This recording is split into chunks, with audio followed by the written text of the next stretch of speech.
Queridos irmãos, santo sábado para todos, que o Senhor abençoe grandemente, que possa estar aqui presente connosco. Amém?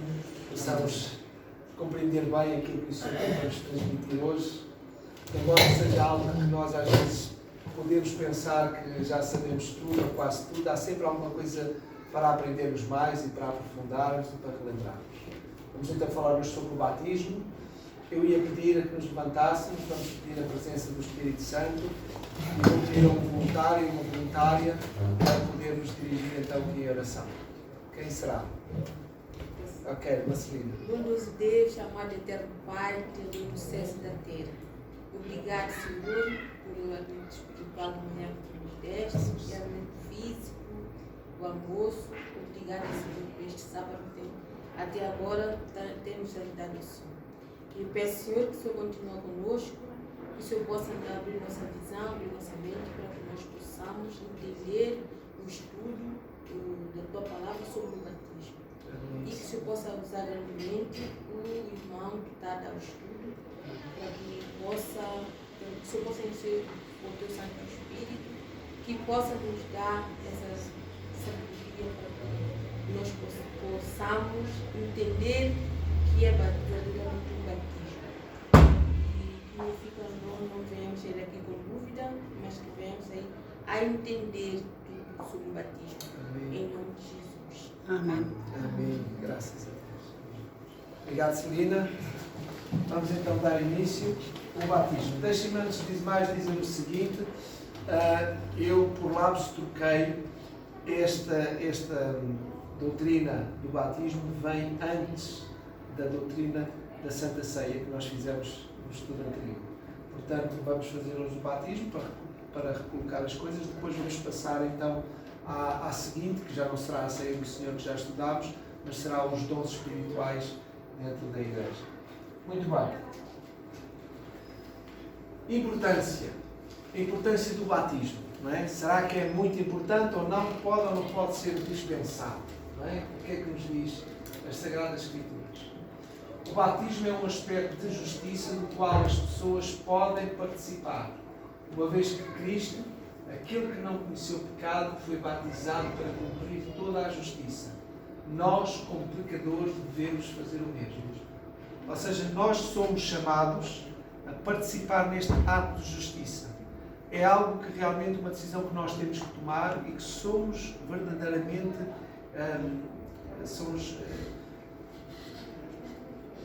admoestados. Eu estava a ver aqui a palavra que ia usar, não queria usar, mas somos admoestados. É claro que Deus não obriga ninguém. Ninguém é forçado, ninguém é coagido, mas realmente é uma admoestação que o Senhor nos dá para aqueles que querem ser salvos, realmente têm que passar pelo batismo. Lá dentro falávamos num ou dois casos em que as pessoas, por uma ou outra razão, optaram por não fazer o batismo. O que é certo, vamos ver já aqui à frente, quem crê e for batizado será salvo. É isso que a palavra de Deus diz. E é uma forma de nós também participarmos na justiça. Ou seja, há determinados passos que o Senhor nos concede que nós possamos ser nós a dá-los, a tomar esta decisão. O batismo é um deles, não é? É verdade que o sacrifício na cruz pertenceu a Cristo, a parte dele ele cumpriu, nós temos que cumprir também a nossa parte neste processo de justiça, não é? Depois, Jesus, se os irmãos se lembrarem, quando Jesus se apresentou perante João Batista para ser batizado, o que é que João Batista disse? Sim, também é verdade, mas depois disse, quando Jesus... Exatamente, é isso mesmo, Nazaré. Eu é que devia de ser batizado por ti, e não tu a mim. E Jesus disse, não, deixa por agora que assim seja, para que se cumpra toda a justiça. Jesus disse, tem que ser assim para que eu dê um exemplo, um testemunho, não é? Porque Jesus não precisava de ser batizado, só precisa de ser batizado quem? Os pecadores, exatamente. Portanto, é claro que nós não conhecemos ninguém, a palavra de Deus diz que todos pecaram, diz Paulo em Romanos 6, 23, todos pecaram e destituídos estão da glória de Deus. Portanto, não há um justo sequer. Portanto, todos têm que ser batizados. Ninguém está dispensado. O mandamento de Jesus. Nesta comissão, Jesus deixou claro que ele desejava que fossem batizados todos aqueles que quisessem se tornar parte da sua igreja, do seu reino espiritual. É o que nos diz lá em Mateus 18, aliás 28, 18 a 20. É mesmo o mandamento que Jesus nos deixou em Mateus. Vamos ler.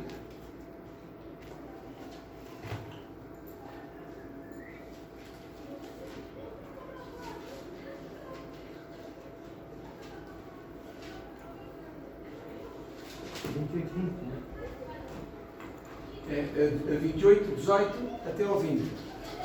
Alguém quer ler? E chegando Jesus falou-lhes dizendo: é-me dado todo o poder no céu e na terra. Portanto, 19. Portanto, ide e ensinai todas as nações, batizando-os em nome do Pai, do Filho e do Espírito Santo. 20. Ensinando-vos a guardar todas as coisas que eu vos tenho mandado, e eis que estou convosco todos os dias até a consumação dos séculos. Muito bem. Então, vemos aqui alguma coisa. Antes de mais, Jesus nos dá uma segurança. É-me dado todo o poder no céu e na terra. Ou seja, o Senhor não nos manda cumprir esta missão que Ele nos dá, ir, ensinar e batizar por nós mesmos. É no poder de Cristo, no poder que lhe foi dado a Ele, todo o poder no céu e na terra, em que nós vamos batizar em nome do Pai, do Filho e do Espírito Santo, e também, juntamente com o batismo, ensiná-los a guardar todas as coisas que nós temos aprendido. Não é? Portanto, não se deve batizar ninguém sem lhes ensinar aquilo que o Senhor nos ensinou a nós também. Ok? Muito bem.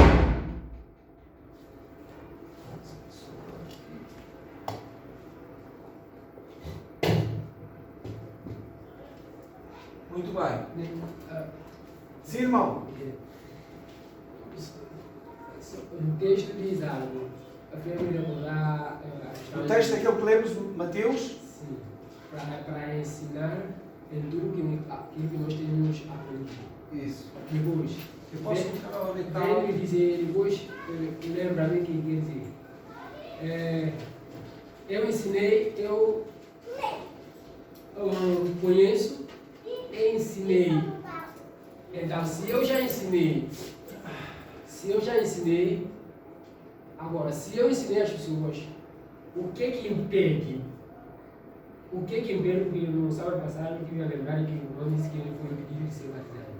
Se eu já ensinei, agora o que impede ele a ser batizado? Ok. Vai, ensina, então batiza, ensina, depois batiza. Se eu já ensinei, o que impede a pessoa que já foi ensinada a não ser batizada? É assim, essa decisão não é minha, não é? Essa decisão foi o pastor, foi uma conversa que o Cristóvão teve com o pastor. É assim, o ensinar, é claro que se ele ensinar em qualquer parte do mundo, não é? É essa pessoa que ensinou que tem que atestar que lhe foi ensinado. Eu creio que terá sido esse o motivo que levou o pastor a pedir para ele fazer novamente o percurso. E eu posso dizer aqui que ele tem estado a estudar comigo ali e que ele demonstra realmente conhecimento. Não é como outras pessoas que nós temos aí, que às vezes é a primeira vez que estão a ouvir, enfim. Mesmo as dúvidas que o Cristóvão coloca são dúvidas de pessoa que já estudou e que conhece muita coisa e que às vezes nem tudo está claro, não é? Agora, normalmente é assim, a pessoa que ensina, essa deve batizar. É nesse princípio. Essa pessoa que ensinou, no batismo pode atestar que realmente ensinou, não é? Se alguém vier perguntar aqui na igreja de Paivas, então, mas afinal, com quem é que o Cristóvão estudou, quem é que ensinou o Cristóvão? Então nós podemos dizer, temos aqui, o estudo foi feito comigo, foram estes os estudos que nós fizemos e podemos apresentar. Pronto, em Angola, se eu fosse batizado em Angola, haveria lá alguém em Angola que podia atestar e dizer, não, quem estudou com o Cristóvão fui eu. Eu posso atestar que ele foi ensinado. Eu creio que terá sido por aí, eu não estava presente na conversa que o Cristóvão teve com o pastor, mas eu creio que terá sido esse o motivo, não é? Eu creio que será por aí. Então, o problema que eu estou a falar, no caso que eu estou a falar, não é só por causa dele, em Santo Tomé, já tiveram estudo, quando chegou a avaliação dos anciãos, chegaram para uma grande conferência. As pessoas teve estudo durante a conferência, o pastor não foi, o pastor brasileiro, não sei. Mas, quando fomos para a avaliação, então, tipo de uma peneira. Então, muitas pessoas não foram batizado. Então, É como que se fosse um exame, foi feito um exame, alguns passaram no exame, outros não passaram, é isso? sim. Agora, só que na Bíblia diz ensinai aquilo que eu tenho a ensinar. Ensinai, depois batiza. Se é ensinar, depois para batizar, não mostra nenhum outro texto da Bíblia que põe esses todos, o caos que nós temos na igreja. Não, mas as pessoas também têm que viver, quando se vão batizar, têm que estar preparadas para viver e assumir o compromisso que fizeram com Deus. Porque se vão se batizar e depois vão fazer a vidinha como querem e não se comprometem com aquilo que é as normas da igreja, então essas pessoas não estão em condições de dar testemunho a ninguém. Claro. O Cristóvão tinha pedido a palavra também, antes de vocês voltarem a falar. Cristóvão. Eu também pensava que não havia necessidade de eu estudar, mas depois de começar o estudo percebi que havia necessidade, porque houve muita coisa que clarificou-se. Há muita coisa que eu entendia, mas ficou mais claro estudando com o ancião, então foi benéfico. Para mim, eu achei que voltar a estudar é bom. Até aqui, eu não estou contra isso. Sim, mas estamos aqui a conversar e a tentar classificar e entender a bem. pergunta é só essa, porque aquilo que Mana falou é, como eu sou santo, então, assim, já que vós também sois santo como eu sou santo. É noutra questão, é noutra vertente. Porque se eu estou em Cristo, nova criatura eu sou. Então, os meus espaços têm que ser de acordo à vontade de Deus, tem que ser como Jesus andou. Mas nessa questão de batismo aqui, também é uma outra questão. É um caminho que tem que ser feito. Desculpe, é só um bocadinho. É um caminho que tem que ser feito, porque a pessoa basta crer, é batizada. E depois há um caminho a ser feito. Claro. Mas também para a pessoa crer, alguém tem que lhe ensinar aquilo que ela há de crer. Não é o crer, alguém é Sim, ensinar. sim. Pronto, depois temos outros exemplos também na Bíblia que as coisas... Também acho que é uma responsabilidade grande do pastor, o ancião. Batizar alguém tem que certificar que aquela pessoa está preparada para isso. Não é porque eu cheguei da Angola e disse estou preparado e vão logo me batizar. Tinham que certificar. Eu acho. Bom, eu vou na pé da sua conversa. Quer dizer, há muitas coisas que nós devemos entender.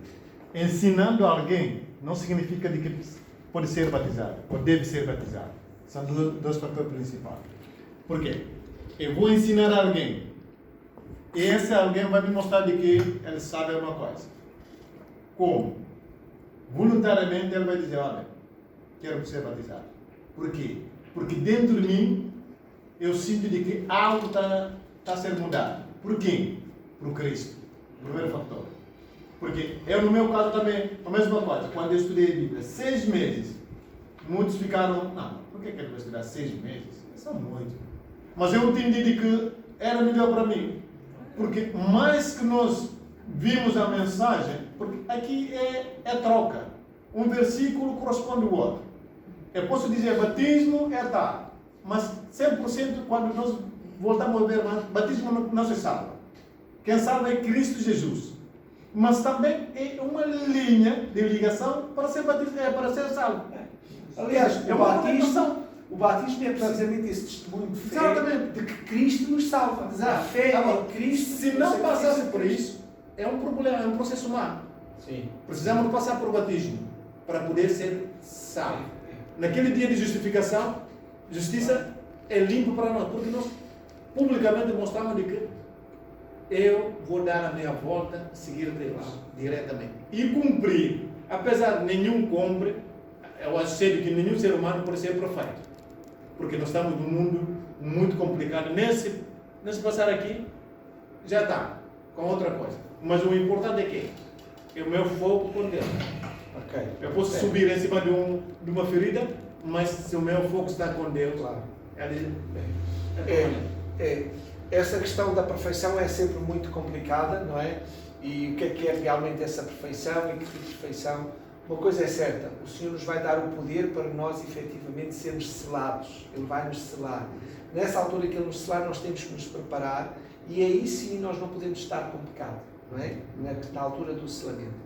Portanto, a questão da perfeição, de não ter pecado, não ter pecado, enfim, o batismo é realmente uma nova vida, um novo início. Não quer dizer que a pessoa, a partir dali, está selada e que não vai pecar mais, mas quer dizer que a pessoa tem uma nova caminhada, uma nova vida e deve fazer ao lado de Cristo, na mão de Cristo. Se cair, tem que estar de mão com Cristo para levantar-se com Cristo. Não há garantia que a pessoa não vá cair, mas se cair, há a garantia que Cristo está lá. E quanto menos nós cairmos, melhor. Se não cairmos, então, melhor ainda. Não é? Ok. Sim? A Bíblia, Cristo diz que quando nós aceitamos Jesus, vamos apaixonar, temos que continuar apaixonados. Ok. Que é essa ligação com Cristo diariamente e vamos crescendo. Isso, uma escada, um crescimento. Isso. Ok, Celina, é isso mesmo. Muito obrigado. A irmã tinha levantado a mão? Não? Ok, muito bem. Vamos então continuar.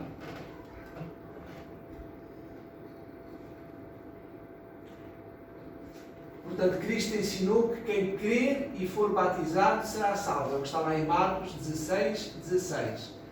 Embora o batismo esteja vitalmente ligado à salvação, ele não é capaz de garanti-la. Ok, isto é uma questão importante. Será que a pessoa que foi batizada tem a salvação garantida? Lá está o que a Celina estava a dizer. Depois do batismo, continuamos a crescer. Temos que continuar esta caminhada.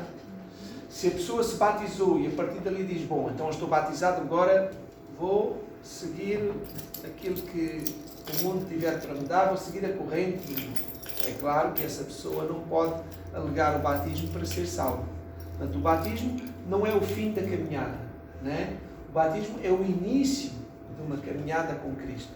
Lá está, falávamos disto lá dentro também. Não quer dizer que a pessoa só começa a caminhar com Cristo, mas a partir do momento do batismo, a pessoa selou esta caminhada. Até ali, enfim, a pessoa ainda não tinha propriamente uma união, um compromisso, não tinha um selo, não é? Com o batismo, a pessoa selou o seu compromisso. E então começa uma nova caminhada, há como que uma nova responsabilidade da pessoa com Cristo, não é? Porque ela tomou aquele compromisso. Portanto, o que nos quer aqui dizer é isto: o batismo só por si não é garantia de salvação, mas é o início de uma caminhada com Cristo. Ok? É uma manifestação pública. De fé, exatamente. A pessoa publicamente é algo que não é pessoal, não é secreto, perante o corpo de Cristo, perante a Igreja, perante os outros membros. A pessoa testemunha que tem fé. Fé em quê? No sacrifício de Cristo. A pessoa manifesta que verdadeiramente Jesus morreu para nos perdoar os pecados e para nos purificar toda a injustiça. É para isso que Jesus morreu. Então nós estamos a dar este testemunho perante a Igreja, de que efetivamente cremos nesse sacrifício de Cristo para a nossa caminhada. Ok? Muito bem. Continuar. A importância do batismo.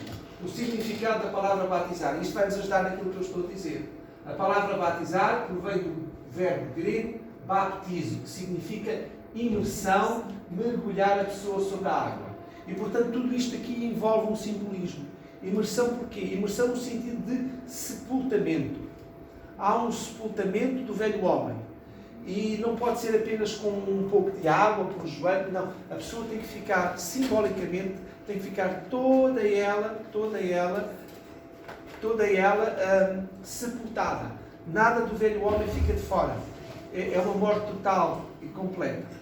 É uma morte total e completa, toda a pessoa está sepultada. Por isso, então, a imersão, simbolizando isto, a morte do velho homem. E depois, então, a ressurreição é como que o nascimento de um novo homem que nasce para uma nova vida. O velho homem ficou lá sepultado, aquele que vem, simbolicamente, já é um novo homem, não é? Uma nova vida. Sim, sim, irmão. Como fica a pessoa por questão de alguma enfermidade ou não poder morrer, que voto... Como fica, não percebi?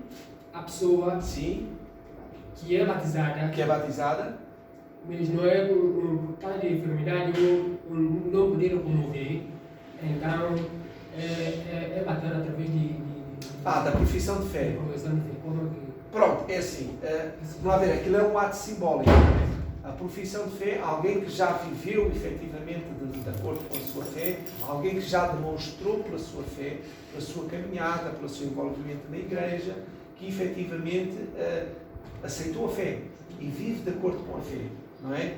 Não passou pelo batismo, porque efetivamente, como o irmão disse, pode ser uma questão de saúde, pode haver outra questão qualquer, e então é aceito com profissão de fé. Portanto, o ser aceito com profissão de fé significa que a pessoa não pode passar por aquele simbolismo, não é? Mas não quer dizer que o sangue de Cristo não está a ser imputado à pessoa. Ou seja, a pessoa demonstra de que efetivamente está a seguir os passos de Cristo. E isso é o mais importante. Eu queria dizer, o peso e a responsabilidade do batismo pode ter lado positivo e também como negativo. Por que é que eu digo isto? Eu conheço alguém que foi batizado e desviou-se. Em vez dela achar que desviou-se, deve levantar e continuar a pé de Cristo, várias vezes dizia: eu não sou digna de estar perante as pessoas. Não sei, a responsabilidade por saber que é batizada, cometeu determinado erro, em vez de unir-se aos outros e pedir perdão a Deus, não sente-se digna. Por exemplo, nós estamos aqui no estudo e ela dizia: não sou digna de estar neste sítio. E foi afundando e até hoje desviou-se da igreja, está mais distante. Então, esse peso da responsabilidade, nós devemos saber que, mesmo caindo, que há um Cristo aí que nos concedeu a graça, né? Se bem que nós não vamos aí para cair. Cristóvão, isso nada é, isso é um mau entendimento da fé em Cristo, é um mau entendimento. É claro que dignos, nenhum de nós, quem é que é digno? Há apenas um só que é digno, que é Cristo. E Ele nos concede a sua dignidade, Ele é o nosso substituto. Ele recebe todo o nosso pecado, toda a nossa iniquidade, aquele castigo, tudo aquilo que Ele sofreu, foi por cada um de nós que aqui estamos, para que nós possamos receber aquilo que Ele merece, aquilo de que Ele é digno. Portanto, há aqui uma troca de lugares. O indigno toma o lugar daquele que é digno. O que é digno toma o lugar daquele que é indigno. Há uma substituição.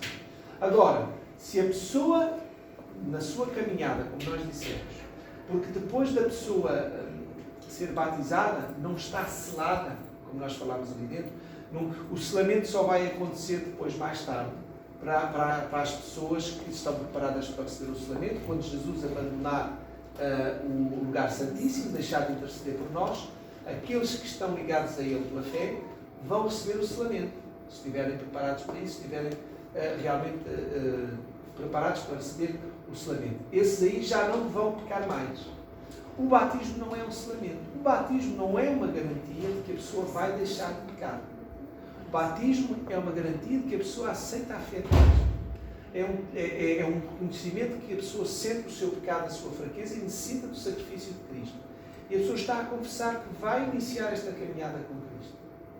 Como diz em 1 João 1,9: se confessarmos os nossos pecados, Ele é fiel e justo para nos perdoar os pecados e para nos purificar de toda a injustiça. O importante aqui, para o cristão, quando começa esta caminhada, primeiro tem que saber que o melhor na sua vida é não cair.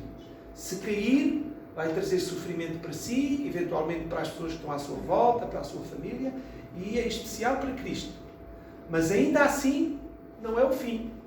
A pessoa que caiu tem a oportunidade de clamar a Cristo novamente. Não é? Agora, é importante que a pessoa faça isto. Imagine, não é a pessoa que de antemão está a cair, é que pode haver realmente algum problema. A pessoa que cai proposital, eu posso pecar porque eu já sei que posso ir a Cristo pedir perdão. E então há como que aqui um pecado consciente, doloso, já com intenção. Eu gosto disto, eu sei que isto é mau, mas eu posso continuar a praticar porque eu vou a Cristo e Cristo me perdoa. Cuidado, o Senhor conhece o coração de cada um. E para que o Senhor nos perdoe, também tem que haver arrependimento em nós. Ora, esta pessoa que faz isto conscientemente, pensando que tem o perdão em Cristo, não está arrependida. Se não está arrependida, não tem direito a perdão. Portanto, esta pessoa que se sente indigna é porque não conhece verdadeiramente o Evangelho. Porque o Evangelho é isto. Nem há garantia nenhuma depois do batismo que a pessoa não mais vai pecar. O ideal de Cristo é esse. Morrer para o pecado. Mas o morrer para o pecado não é uma garantia de não pecar. É apenas uma disposição. A pessoa assume esse compromisso de tomar essas decisões com Cristo. E quando falha, a pessoa tem que efetivamente perante Cristo confessar que falhou e que não preferia não ter falhado. Aqui tem aqui duas mãos levantadas. A Nazaré já tinha levantado primeiro, a irmã também. Nós morrer e enterrar o feio do homem. Por isso que nós saímos da água. Supostamente é esse simbolicamente. Só que às vezes o velho homem parece que se levanta ainda e vem. E também, pronto, lá está. E também é simbolicamente pelos vestígios que Jesus esteve sepultado, não é? Ora, Não vejo aí relação direta, porque quer dizer, aqui um sepultamento é quase. Jesus teve desde sexta-feira, no sábado repousou e portanto ressuscitou no domingo de manhã. Não são exatamente 3 dias, mas teve aquelas horas. são vestígios porque da forma judaica É nós temos. sexta, sábado e domingo. Pronto, nesse aspecto são os 3 dias. Mas pronto, não vamos discutir isso agora, não são 72 horas, são 3 dias, mas não são 72 horas. A questão é esta. Mas não está diretamente relacionado com isso. Aqui o simbolismo é mesmo a morte para o pecado. É como que uma responsabilização. É como Paulo diz, então mas se nós morremos para o pecado, como é que vamos continuar a pecar assim como pecávamos anteriormente? Também pode ser o que Jesus respondeu a Nicodemos, temos nascido do Espírito. Também, porque depois do batismo há uma unção especial, já vamos ver aqui alguns versículos, há uma unção especial para aquele que foi batizado com o Espírito Santo. Não é que nós antes do batismo não tínhamos o Espírito Santo, mas depois do batismo há uma unção especial, há uma união especial, há um compromisso, há uma aliança que nos dá realmente uma presença do Espírito Santo que não tínhamos antes do batismo. Outra vez eu estava a dizer, a questão é João 1:9, que se nós confessarmos os pecados, ele é fiel para nos perdoar. E há outra coisa, o outro diz quem não conhece a história corre-nos a repetir. Se nós conhecemos a história e nós conhecemos a história exatamente do que aconteceu com Satanás no céu, é uma das mentiras dele. Que ele dirigiu-se aos anjos a dizer que não havia falta a dar. E era mentira. E foi mentira porque Deus tinha a porta aberta para os anjos do céu se arrependerem. E houve alguns que efetivamente voltaram para Deus. E houve efetivamente isso que mesmo a acontecer. O livro de Neemias diz. Quem é que pediu agora a palavra aqui? Este irmão também. Eu já tinha pedido antes, dou-lhe já a palavra. Desculpa. Só para falar para um outro vertente sobre o que o irmão acabou de dizer.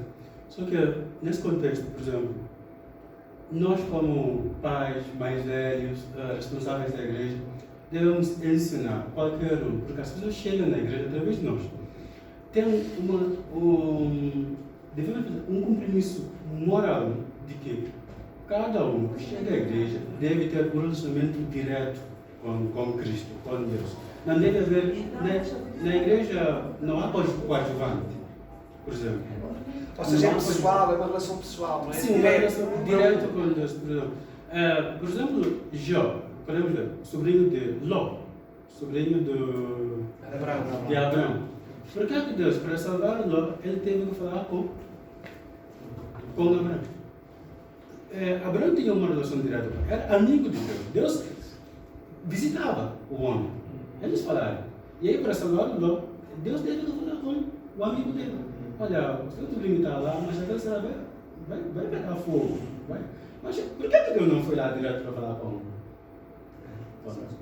Então, provavelmente Deus até foi. Provavelmente Deus falou. Provavelmente Ló estava tão inserido e não ouvia bem a voz de Deus. A questão é que muitas vezes Deus nos aconselha orai uns pelos outros. Ou seja, Deus nos aconselha a intercedermos uns pelos outros. E o facto de nós orarmos e intercedermos uns pelos outros faz com que Deus tenha legitimidade para agir em favor daquela pessoa. No caso de Ló, eu creio que foi um pouco isso, não é? Deus vai como que usar Abraão para que Abraão interceda a favor de Ló. Em outro contexto ainda, por exemplo, nessa questão de relação, até que Deus diz, onde abunda o pecado, superabunda a graça de Deus. Graças a Deus. É uma relação direta quando vamos saber isso. Isso. É verdade. Portanto, não temos que estar zerosos. Inocência, desculpa. Eu estava a dizer, que eu queria dizer assim, quer dizer, o nosso compromisso, porque isso na realidade existe, esse abandono, o afastamento quando nós somos cristãos, somos batizados. Chega um momento dadas as situações, circunstâncias da vida, nós conseguimos abandonar. Por quê? Porque esse abandono não é nosso mesmo em si. É porque são as coisas que já levou muito tempo. Ali que entra aquele pecado, como dizemos, pecado de contra o Espírito Santo. Por quê? Porque quando nós começamos a orar, o Espírito Santo começa a nos corrigir. De vez em quando, rotinamente, ele nunca nos abandona. Mas quando nós estamos a afastar cada vez mais, chega um momento, já não estamos a ouvir essa voz. Sim. Essa Esse é o pecado contra o Espírito Santo. E agora, ser humano como é ser humano, é bom nós sermos sinceros. Eu, quando cometo um pecado, por exemplo, alguns irmãos sabem desse pecado, eu fico assim a coçar a cabeça. Quer dizer, em vez de ir tirar quer dizer, aquele toalha que o diabo, por exemplo, o inimigo põe à frente do meu rosto, não. Irmão, boa tarde. Tudo bem? Irmão, não vais à igreja. Tenho preocupação, tenho isso. Começamos justificações. Para quê? Para podermos ter a razão. Ok? Mas, pelo contrário, isso não devia ser a nossa posição perante essa sociedade. Por quê? Quando um irmão afastado da igreja, ele pode entender de que, é a minha vida. Eu aprendo com o pastor Julio. Muitas pessoas dizem, a minha vida. A minha vida. Sim, a vida é sua. Mas entre aspas. Claro. Agora, só que isso foi comprada. Exatamente. Nós ficamos com aquela vergonha. Isso já aconteceu no meu país. Muitas pessoas saíram da igreja por causa da vergonha. Por quê? Cometeram pecado e depois de alguns sobe desse pecado, muitas vezes, cuidado, no meu país, nós apontamos o dedo a essa pessoa. Isso que é mau. Eu também sou esse radical a respeito disso. Já temos muitos irmãos, porque ele cometeu o pecado e nós saímos lá, começamos a julgar. Com a katana na mão, pau na mão. Isso aqui não presta, por que você é batizado? Quem eu sou para fazer isso? Isso também pode levar alguém continuar lá fora e vir para dentro. Isso é a pior coisa quando nós fizemos isso. Outra coisa é a vontade de que alguém perde já e começa a colocar desculpas. Não, irmão, próximo sábado eu vou estar. Como aquele irmão disse muito bem, a nossa relação é em primeiro lugar de um para um, com Deus. Não é? E nós temos que dar contas a Deus. Deus bem sabe qual é a nossa situação e para onde é que nós vamos, e se cometemos ou não um pecado contra o Espírito Santo, enfim. Aliás, Ok, Cristóvão. Todos nós temos que dar contas a Deus. Todos? Mesmo aqueles que às vezes são batizados. E devemos ir todos os dias a Ele prestar essas contas. Sim, Cristóvão. Ok, mas uma pequena dúvida. Nós sabemos que quando tu cais não deves permanecer, deves levantar e continuar a pedir perdão a Deus. Mas o que daremos sobre alguém que sabe que está em pecado, é um oficial da igreja, cometeu o pecado, é batizado, mas vem e trabalha normalmente na igreja como se não tivesse acontecido nada. Pode ser até que ele pediu perdão a Deus, mas nesse caso estaria puro para estar diante da igreja a trabalhar? Qual é o meio? É para saber como é que funciona isso. Se falhou? Em relação ao oficial da igreja, o pastor, o ancião, o departamental, qualquer membro, a questão é sempre a mesma. É claro que a responsabilidade do pastor, dos anciãos, é maior. Agora, a verdade é que cada um tem que ter a sua consciência perante Deus tranquilo. Desculpa, ancião, quando eu digo oficial, tipo alguém, pronto, a apresentar a escola sabatina, está aí à frente a ministrar. Até pode ser um membro que não tenha propriamente um cargo na igreja, mas é alguém que frequenta a igreja, que fala com os irmãos, dá algum testemunho na igreja. A responsabilidade é sempre de um para com Deus, não é? Ninguém tem o direito de chegar ao pé dessa pessoa, a menos que seja um pecado público que toda a gente conhece, não é? Mas estás a dizer que há alguma coisa íntima que a pessoa sabe lá dentro. Ninguém tem o direito de andar ali de volta da pessoa, perguntar se a sua vida está bem, se aconteceu alguma coisa. A questão é pessoal. O Espírito Santo certamente fala com essa pessoa. Essa pessoa, se é realmente uma pessoa que está no caminho de Deus, ela vai sentir necessidade de pedir perdão. Ela vai sentir necessidade de estar realmente diante de Deus, apresentando esse mal, essa falha que existe na sua vida, e vai ter que vencê-la com Deus.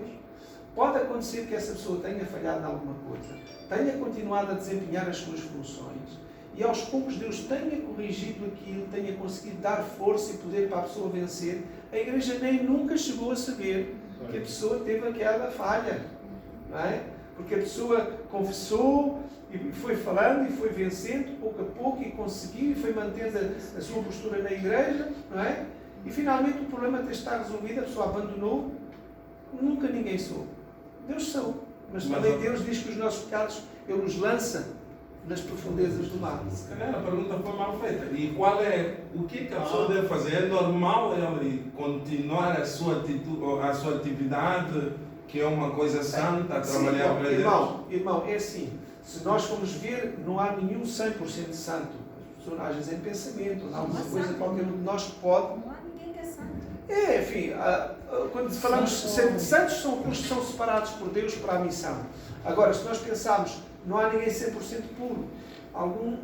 Alguém que teve uma discussão em casa, com o filho, com a esposa, vinha a caminho da igreja, houve alguma coisa que aconteceu, vai deixar de ministrar na igreja porque em algum momento perdeu a paciência e disse alguma palavra que não devia?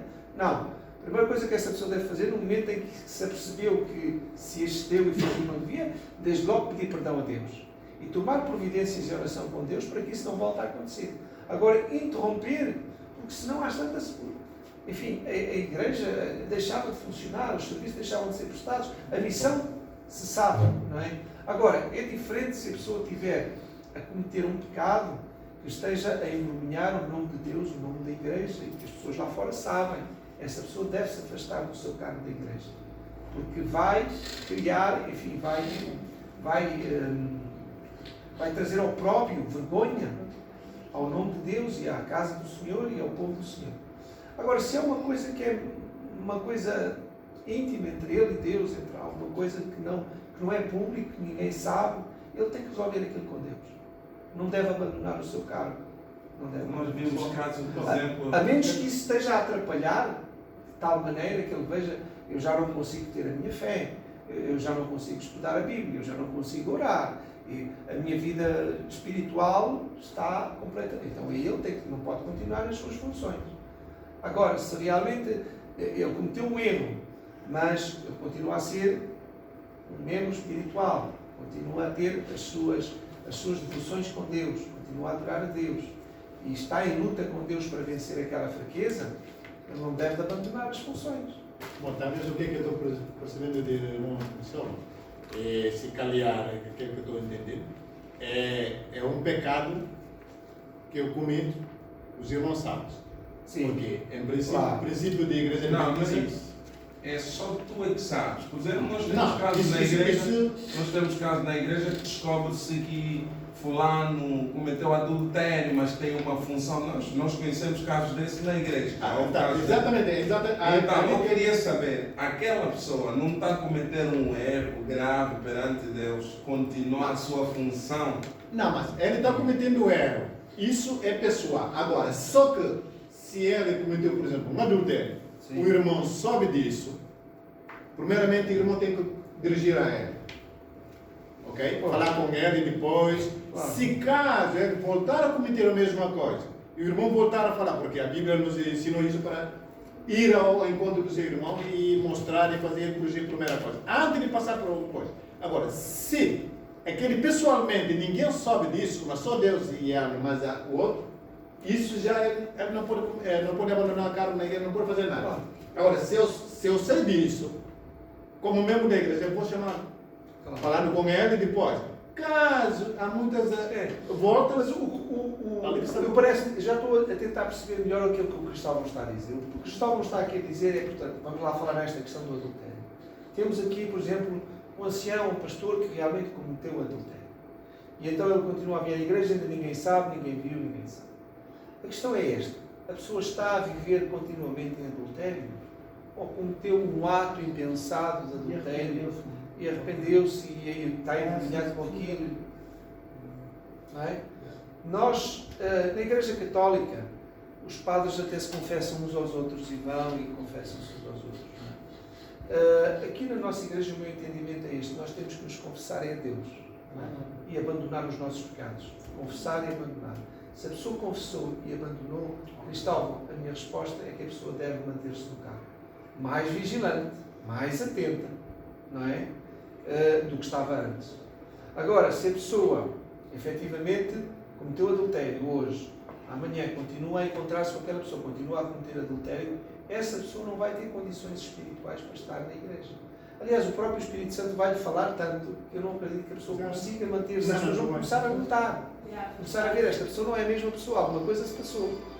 E aí realmente a pessoa tem que se afastar. Nem precisa que a mandem embora. Não é? Aliás, nós já tivemos alguns membros, não precisa de ser pastor nem ancião, temos alguns membros que realmente entram nessa situação, não é? E o que eles fazem, voluntariamente, sem serem acusados de nada, fazem uma carta, pedem para serem, portanto, retirados dos livros da igreja e afastam-se. Até podem continuar a vida, mas já não como membro, como vizinho. Afastam da igreja? Sim. Afastam-se dos cargos, das funções que tinham. Não quer dizer que se afastam da igreja. Porque mesmo essas pessoas que cometeram, nós não podemos colocar ali o diácono na porta e dizer: epá, olha, aquele irmão cometeu adultério, não deixas entrar. Não é isso. Se ele cometeu adultério, deve vir à procura de perdão e de arrependimento. Ok? É isso que deve acontecer. Isso não perguntou. E o próprio pastor Julião já falou desse tipo de história. Ele tinha um grande jovem que trabalhava no sistema de missionário. Toda a campanha que ele tinha, ele ia primeiro. Então, quer dizer, toda a igreja focava os olhos a esse jovem. Mas, de repente, afinal de contas, ele tinha duas coisas. Trabalhava como tudo na igreja. Mas depois, saía fazer outra coisa. Ok. E passando muito tempo, muitos anos com o pastor Bulio, um dia ele chegou no gabinete de pastor Bulio e disse: olha, eu quero falar consigo. Sim, fala. Aí ele começou a chorar, disse: pastor Bulio, eu sei tudo mais alguma coisa, mas pior homem sou eu. Disse: não, como? Essa criança está falando não, porque eu conheço ele trabalha comigo, ele cuida de jovens, essas coisas. Mas por que está a dizer isso? Ele disse: não, eu tenho pior coisa na minha vida. Eu aparentemente parece que eu sou melhor, mas eu sou pior homem. Disse: pastor, o que eu posso fazer? Então, o pastor Julião disse que ele contou toda a coisa desse mundo. Afinal de contas, isso não é suficiente. Sabe o que aconteceu? Tragédia. Ele foi e enforcou. Porque é aquele exatamente que acabaste de dizer. Através do Espírito Santo, isso já leva-te a não ver, em vez de continuar, quer dizer, publicamente não vai te mostrar, mas por seu dentro já não tem paz consigo mesmo, e nem com Deus, porque cada vez mais as coisas estão piorando. As pessoas vão pensando que tu é um santo, mas pelo contrário, tem uma parte. Eu disse que depois de 3 meses que ele começou com um pouco de concentração, porque ele não conseguiu aguentar esse morto. Porque era alguém super próximo dele, que fazia tudo como. Agora, como que ele sucedeu assim? Então, essa história é por acaso muito complicada. Irmãos, deixem-me dizer-vos o seguinte. Muito complicado. Antes de continuarmos com o nosso estudo do batismo, a questão é esta. A salvação e o Evangelho é, antes de mais e em primeiro lugar, algo pessoal.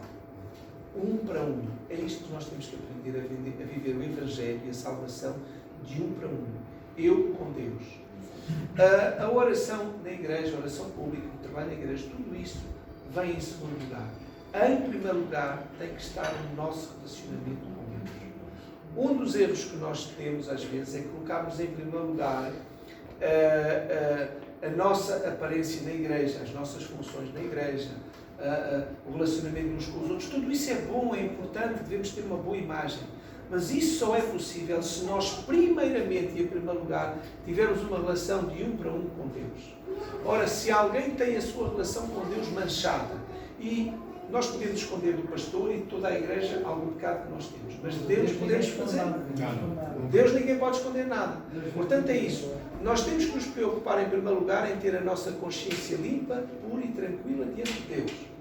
Se tivermos a nossa consciência limpa, pura e tranquila diante de Deus, por acréscimo, também teremos a nossa consciência pura e tranquila perante a igreja, perante o pastor, que nos apreciamos. Portanto, foquemos-nos na nossa relação pessoal com Cristo e com Deus. Fortalecer essa relação. Buscar de Deus o poder. Buscar dele a sabedoria.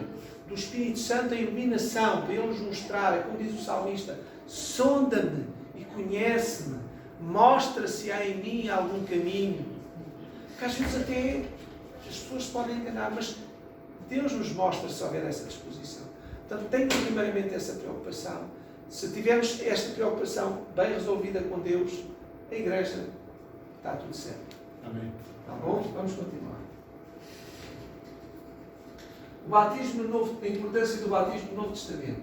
Os incidentes de batismo em água registrados no Novo Testamento envolvem batismo por imersão. Portanto, aqui neste ponto estamos a ver que realmente o batismo que Deus quer, o batismo que Deus falou, e não é porque, se Deus diz que é por imersão, é porque Deus quer que seja por imersão. Há alguma coisa que Deus nos quer transmitir por imersão.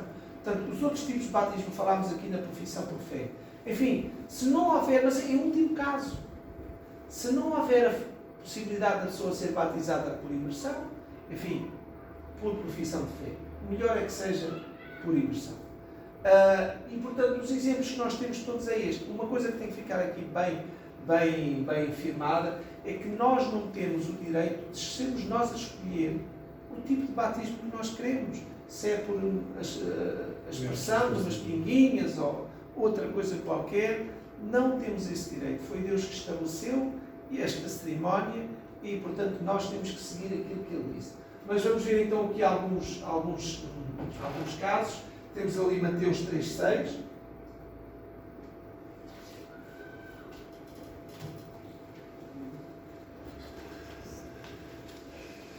E eram por ele batizados no Rio Jordão, confessando os seus pecados. Portanto, vemos aqui a missão de João Batista, não é? Portanto, as pessoas vinham a ele e ele ministrava-lhes a palavra e depois, se eles manifestassem esse desejo, vamos ver também alguns casos em que realmente ele rejeitou isso, não é? Em que ele via que as pessoas viviam em clara violação da vontade de Deus e então ele diz, vejam já nos versículos a seguir, este exemplo que eu estou a dizer, vamos ver no versículo 7. E vendo eles muitos dos fariseus e dos saduceus que vinham ao batismo, dizia-lhes, raça de víboras, quem vos ensinou a fugir da ira futura?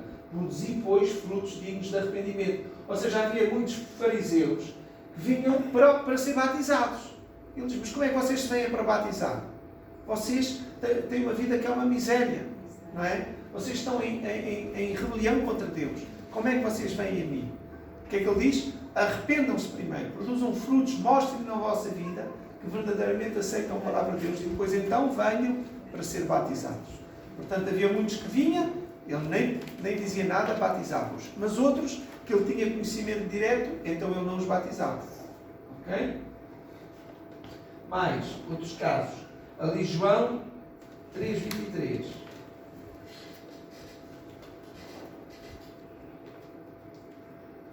Ora, João batizava também em Enô, junto a Salim, porque ali havia muitas águas e ali vinham e eram batizados. Portanto, este versículo mostra-nos que realmente João batizava onde havia muitas águas. Porquê? Porque era necessário imersão, era necessário sepultar completamente e isso tinha que ficar bem claro, simbolicamente.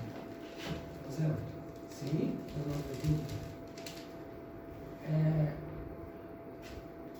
Batismo para imersão. Como que ficam aquelas pessoas, aqueles irmãos que são de outra seita, que batizam na água mesmo, na imersão, mas quando vem a igreja adventista, têm que ser batizados de novo?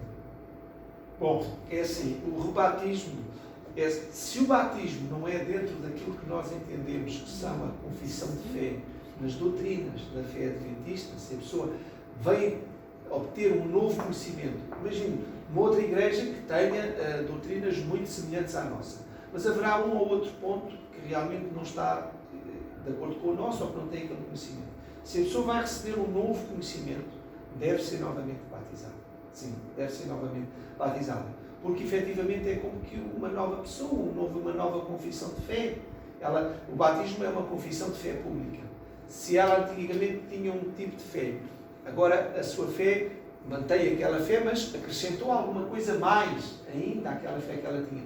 Então ela necessita de confessar publicamente aquela fé que ela acrescentou à que já tinha anteriormente. É por isso que se pede realmente muitas vezes o batismo de membros que vêm de outras igrejas para a nossa igreja. Ok? É esse o motivo. Assim, outra pergunta. O batismo é valorizado por... Como é que eu posso perguntar isso? O valor do... Aliás, quem batiza não tem nenhuma influência no ato batismal? Quer dizer, algum valor, tipo, independentemente da pessoa? É isso que eu queria saber.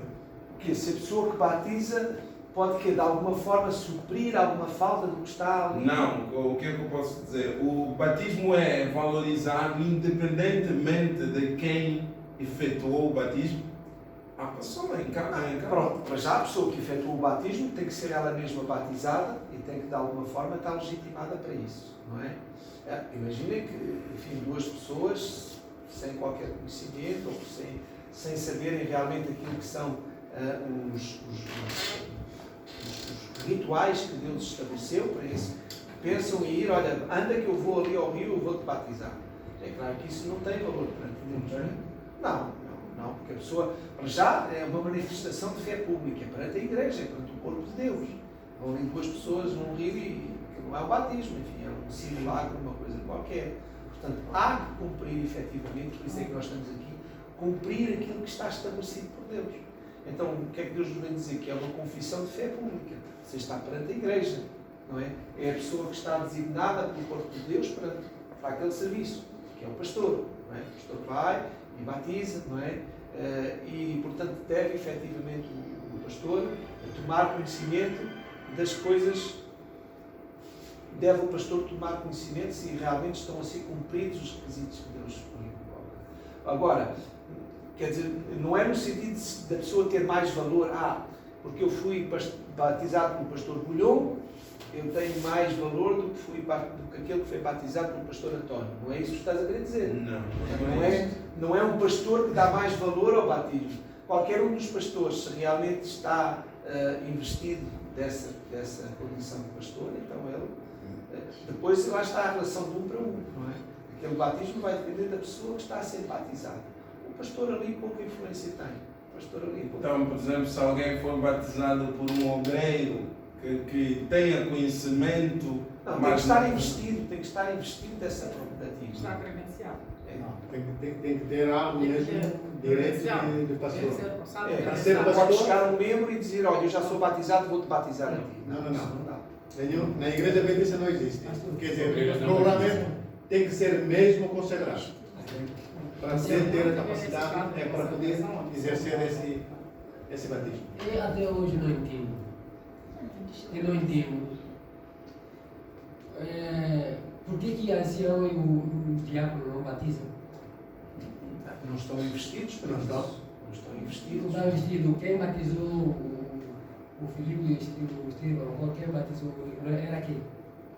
Repare, ele era um dos 12 apóstolos. Sim. Mas ele foi, o Filipe foi investido, ele foi consagrado. Eles eram sete diáconos. Era quem? 7 diáconos que foram consagrados para ajudar na expansão da igreja, porque havia poucos responsáveis naquela altura, mas aquela era uma altura de expansão. Por exemplo, agora, no ato batismal, sempre os pastores, eles dizem, eu, João, como ministro do Evangelho, que batizo em nome do Pai, do Filho e do Espírito Santo. Como ministro do Evangelho. Isso. Agora, quem não tem na categoria ministro do Evangelho, claro que não pode. Claro.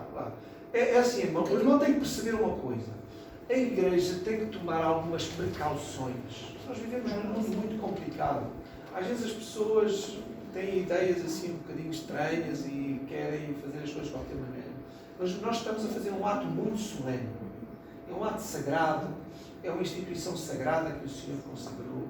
E a Igreja, mesmo apesar de todas as suas falhas, as suas fraquezas, tem que tomar precauções para que os atos sagrados sejam feitos de acordo com a vontade de Deus e de acordo com os trâmites que Deus estabeleceu.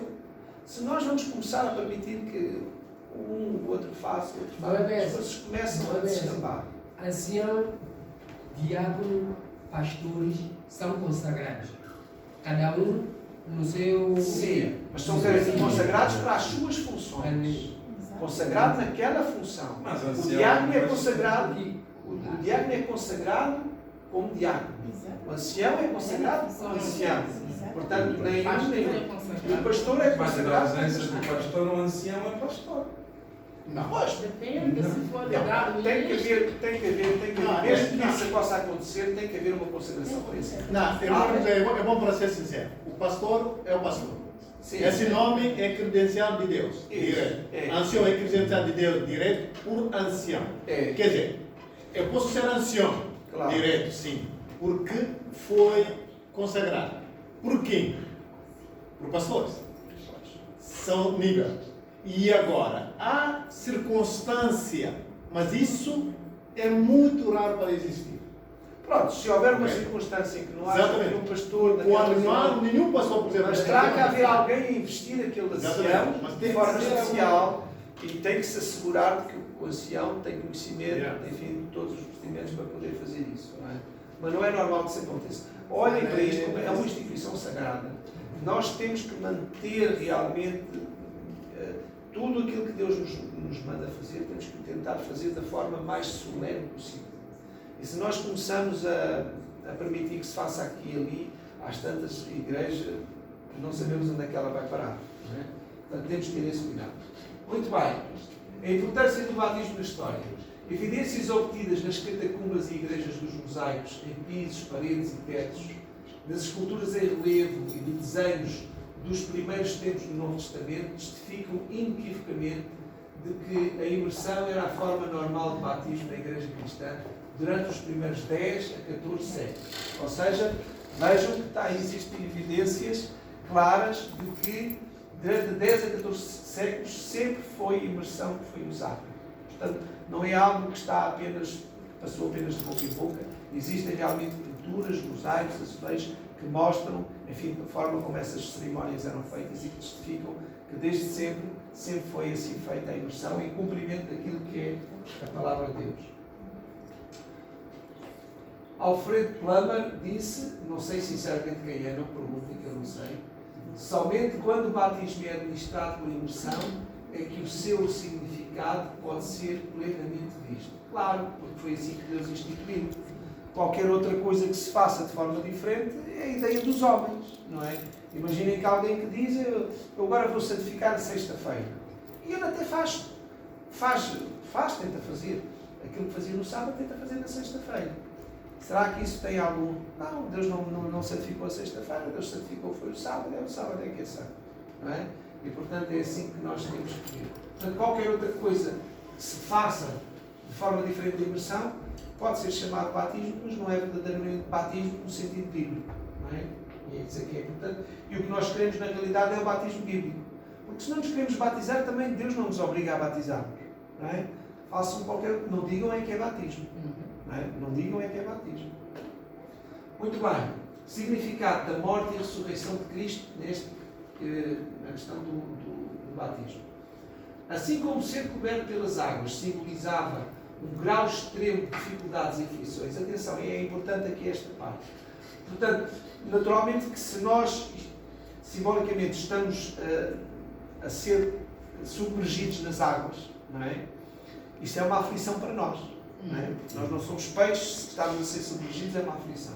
Então, aqui tenta-se fazer um paralelo. E é o que está em Salmos 42, 7 e 9, já lá vamos. Assim, o batismo de Jesus em água representava a aprovação profética dos seus sofrimentos, morte e sepultamento. Portanto, nós, ao passarmos por uma espécie de uma aflição, e eu lembro-me aqui de uma irmã, não vou dizer o nome dela, não vale a pena, ela até esteve cá hoje. Aqui numa cerimónia de batismo, ela, coitadinha, a aflição dela, há pessoas que têm este pânico da água, de tapar a água, não sei o quê. O pastor tentou submergi-la por 2 ou 3 vezes, ela não conseguiu. Ela não conseguia mesmo. E, enfim, pronto. Mas não entrou Não entrou por todo. A cabeça, portanto, ela quando ia para ir, puxava sempre a cabeça para fora e não deixava. E o pastor tentou 2 ou 3 vezes e não conseguiu. Pronto. Mas isto para simbolizar, lembrei-me disto porquê? Porque realmente é uma aflição, mesmo quando nós vamos e mergulhamos e aquilo tudo. Quer dizer, é verdade que há mergulhadores que fazem isto, mas não é o nosso meio natural. É sempre uma aflição. Nós não fomos criados para viver debaixo de água. Isso são os peixes. Não é? Nós somos criados para viver ao ar. Portanto, dessa forma também, este sepultamento, de alguma forma, quer simbolizar este sofrimento de Cristo. Não é? Quer simbolizar todo o sacrifício que Ele fez. Não é? E a sua saída das águas falava de sua subsequente ressurreição. Portanto, a pessoa passa por aquela aflição, como que a aflição da morte, e depois a libertação da vida, a ressurreição da vida. Não é? Até nisto aqui há também todo este simbolismo. Mas vamos ver aqui estas passagens que nos falam aqui das aflições e das dificuldades da submissão das águas. Aqui em Salmos 42, 7.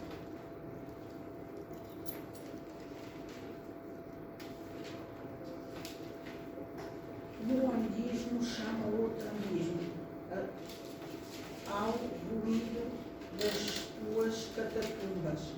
Todas as tuas ondas e vagas têm passado sobre mim. Ok, vem aqui o salmista, não é? Essas vagas de ondas passam sobre mim, como que dizendo estas vagas da aflição, não é? As ondas da aflição, não é? Outro versículo, 69, 2.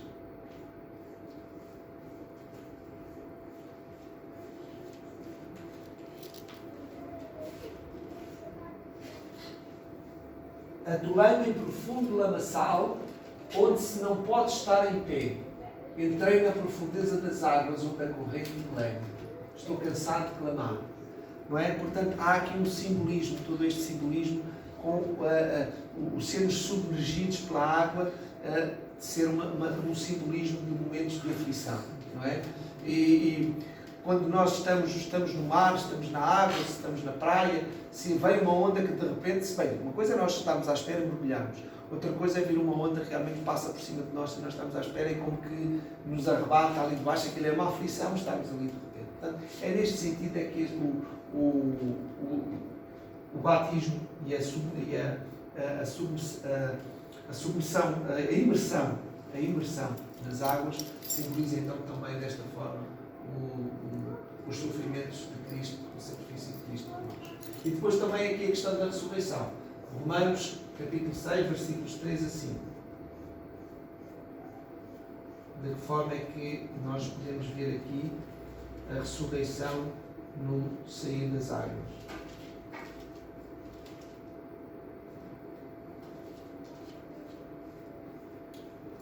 Eu não objeto. Sim? Eu ouvi um pregador a falar que as pessoas que não batizaram aqui como ladrão na cruz, ele não teve tempo para batizar. Mas antes, para chegar ao céu, ele tem que batizar. Tem 7 dias, que diz que está escrito no Apocalipse. Tem 7 dias, e desse caminho de 7 dias, as pessoas que não batizaram aqui, que aceitaram Jesus, que estavam à beira da morte, vão se batizar, a palavra do Senhor tem que se cumprir. Não. É assim, eu vi uma vez uma explicação, eu não conheço nenhuma passagem do Apocalipse que fala que a pessoa tem que se batizar em 7 dias. Não conheço, sinceramente. Nunca ouvi, não acredito que esteja bom. O que eu uma vez ouvi foi um pastor, e parece muito, faz muito sentido. Ainda falámos há bocado deste pastor, o Kenneth Cox, é o mesmo pastor que falámos ali há bocadinho. Então ele disse algo interessante que eu nunca tinha pensado nisto. Quando Jesus se batizou, e diz que tinha que se cumprir toda a justiça, ele não precisava de ser batizado. Para além de ser o nosso exemplo, o que ele diz é que Jesus também se batizou no lugar daqueles que haveriam de crer nele e por alguma razão não tiveram essa oportunidade. Então, como que aquele batismo de Jesus é um substituto daqueles que, tendo aceitado a Jesus, não tiveram essa oportunidade. Poderá ser o caso, por exemplo, do ladrão na cruz. Não é? Poderá ser esse o caso. Diz que está no Apocalipse. Não conheço lá nada, irmã. Mas não vejo sinceramente, não estou a ver nada em Apocalipse que nos fale tenhamos que ser batizados aqueles que não foram batizados. Talvez eles estavam falando do sábado, né? Antes da entrada lá na eternidade, que eu sei é que os que não tiveram oportunidade de guardar o sábado, antes de entrar ali, terão a oportunidade de guardar o primeiro sábado antes de entrar. Eu ouvi isso, não sei se também é mesmo. Enfim, esse também não conheço isso. Não conheço? Também não conheço, sinceramente não conheço. Isto não. É verdade, pronto, não conheço. Mas pronto, é esta a resposta que nós temos. Agora vamos ver aqui Romanos 6, 3 a 5, na questão da ressurreição quando saímos das águas. Então diz-nos: ou não sabeis que todos quantos fomos batizados em Cristo Jesus, fomos batizados na sua morte? Primeira parte, não é? Somos batizados na morte, os que foram realmente batizados no nome de Jesus. Ou seja, é como que se o sacrifício de Cristo nos fosse imputado simbolicamente ali. No 3. O 4. De sorte que fomos sepultados com Ele pelo batismo na morte, para que, como Cristo foi ressuscitado entre os mortos pela glória do Pai, assim andemos também nós em novidade de vida. Portanto, vejam aqui claramente, simbolicamente nós somos sepultados com Cristo. E simbolicamente também somos ressuscitados com Cristo quando levantamos das águas. Não é? Porque se fomos plantados juntamente com Ele na semelhança da sua morte, também o seremos na semelhança da sua ressurreição. Ou seja, se semelhantemente nós somos sepultados com Ele no batismo, também semelhantemente somos ressuscitados com Ele no batismo quando ascendemos. Não é? Portanto, é aqui que está esta ideia da ressurreição. Significado: morte para o pecado e vida para Deus. No ato simbólico do batismo, o crente participa da morte de Cristo. E num sentido muito real, esta morte torna-se a sua morte. Ele também entra na ressurreição de Cristo e esta ressurreição torna-se a sua ressurreição. É isto que nós acabamos de ler, não é? Portanto, a ressurreição de Cristo é a nossa ressurreição, a morte de Cristo é a nossa morte. E deixa-me dizer-vos o seguinte: antes de mais, esta morte é uma morte para o eu. É a morte para a minha vontade. É a morte para os meus planos. Ao batizar, eu estou a enterrar os meus planos. E estou a dizer para Cristo: Senhor, qual é o plano para a minha vida? Que plano é que tu tens? Não é? Então, como diz Paulo em Gálatas 2:20, vivo, já estou crucificado com Cristo. E vivo não mais eu, mas Cristo vive em mim. E a vida que agora vivo na fé do Filho de Deus que morreu e se entregou a si mesmo por mim.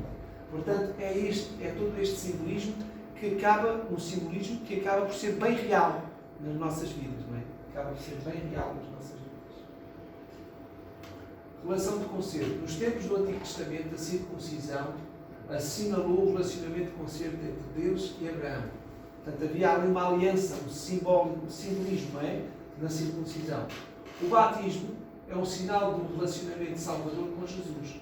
Representa esta circuncisão espiritual, não é? Portanto, enquanto que ali com Abraão havia uma circuncisão física, aqui no batismo temos uma circuncisão espiritual. Há uma separação. Aquela pessoa passa efetivamente, é quando nós falamos de santos. A pessoa é separada por Deus, é usada por Deus para um propósito santo, um propósito que Deus determinou para a vida daquela pessoa. Há uma circuncisão. A pessoa como que fica afastada, fica separada, é colocada à parte, passa a ser diferente do que era antes. Não é? Agora está realmente circuncidada para Deus. Consagração ao serviço de Cristo. Na Igreja Apostólica, o derramamento do Espírito Santo em geral seguia-se ao batismo pela água. Ok? Sabemos disto, não é? Assim e vemos isto simbolicamente com Jesus, ali quando a pomba, não é? O símbolo do Espírito Santo vem sobre Jesus. Assim, nos dias de hoje, quando somos batizados em nome do Pai, do Filho e do Espírito Santo, estamos sendo dedicados, consagrados e unidos aos três poderes do céu e à proclamação mundial do Evangelho. Portanto, este batismo é uma consagração especial à divindade. Não é? Estamos consagrados aos três seres da divindade. Ingresso da Igreja. Através do batismo, o Senhor acrescenta novos discípulos ao corpo de crentes, o seu corpo, a Igreja. Assim, eles se tornam membros da família de Deus Ninguém pode ser batizado sem unir-se à família da igreja. Este é outro aspecto importante, não é? Também nunca aconteceu. Mas será que alguém poderia pedir o batismo, não é? E depois de estar batizado, agora eu vou viver a minha fé em casa, eu ouço os cultos em casa, eu faço as minhas orações, as minhas orações, já não preciso de vir à igreja. Acham que isto era possível? Não. Não é para não. Porque efetivamente o batismo é isto, é uma união ao corpo de Cristo, uma união a Cristo, ao seu corpo, não é?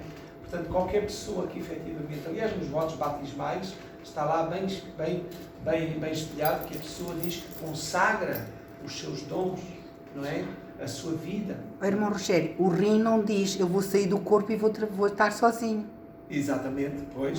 Corpo, nós somos um corpo. Nem o rim consegue sobreviver fora do corpo, não é? E, portanto, qualquer crente não pode sobreviver fora do corpo, não é?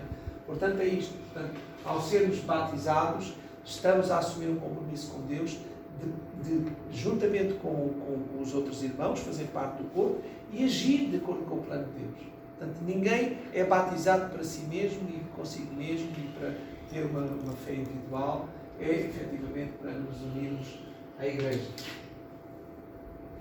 Agora, as qualificações para o batismo.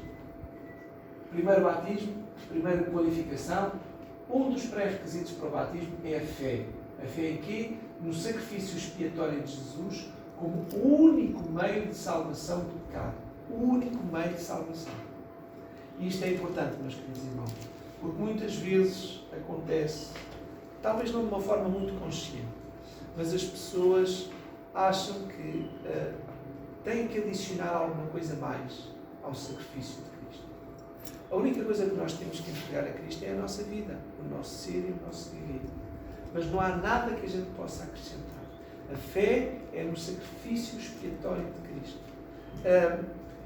Há bocado falávamos ali do jejum, não é? O jejum não pode ser uma forma de expiar pecados. Não é uma penitência, não é? Os nossos sacrifícios, não é? Nós não podemos fazer boas obras para expiar pecados. Eu vou ajudar aquela pessoa porque eu ultimamente tenho pecado muito. Não é para isso que realmente serve nem as boas obras, nem o jejum, nem qualquer outro sacrifício. O sacrifício de Cristo é suficiente. E isto, meus queridos irmãos, faz com que algumas pessoas possam andar assim um bocadinho pesadas.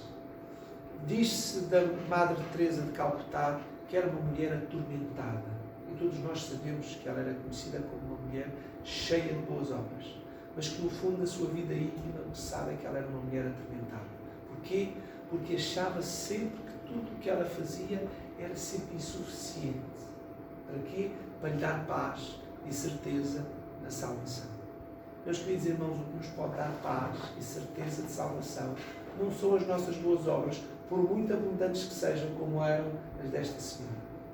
O que nos pode realmente dar paz é esta fé no sacrifício expiatório de Cristo.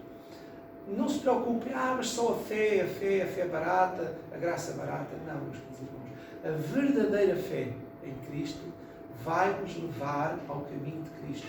A verdadeira fé em Cristo leva-nos a obedecer e a servir a Cristo. Não temos que nos andar a preocupar, é a fé, mais isto e mais aquilo. Não, a fé leva-nos ao caminho. A fé em Cristo. Cristo era obediente ao Pai. E assim como Ele era obediente ao Pai, nos quer fazer a nós também obedientes ao Pai. Que sejamos com Ele, juntamente com Ele, como Ele era um com o Pai. Portanto, nas obras, na obediência, na fidelidade. Tudo isso vem por Cristo. Não é? Portanto, é por aí que vai. Cristo afirmou: quem crer e for batizado será salvo. Portanto, em primeiro lugar, é preciso crer, acreditar no sacrifício expiatório de Cristo. É o que nos diz em Marcos 16:16.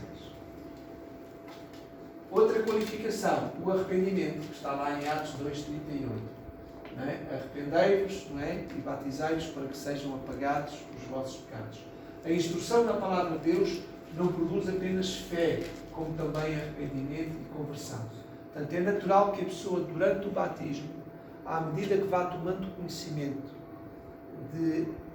das doutrinas bíblicas, vá tomando conhecimento da vontade de Deus e começa-se a analisar, a autoanalisar a si mesmo o seu procedimento, que ela sinta realmente o Espírito Santo já trabalhando nela, não de uma forma tão plena como depois do batismo, mas o Espírito Santo já vai trabalhando nela, possa sentir realmente arrependimento por alguma coisa que tenha feito, que pode até ter feito inconscientemente, mas agora tem consciência e sente-se triste por ter feito e começa a tomar decisões de não voltar a repetir aquilo que fez quando não sabia, não é?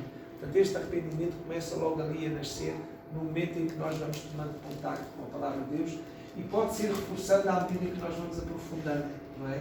Esse estudo, esse conhecimento.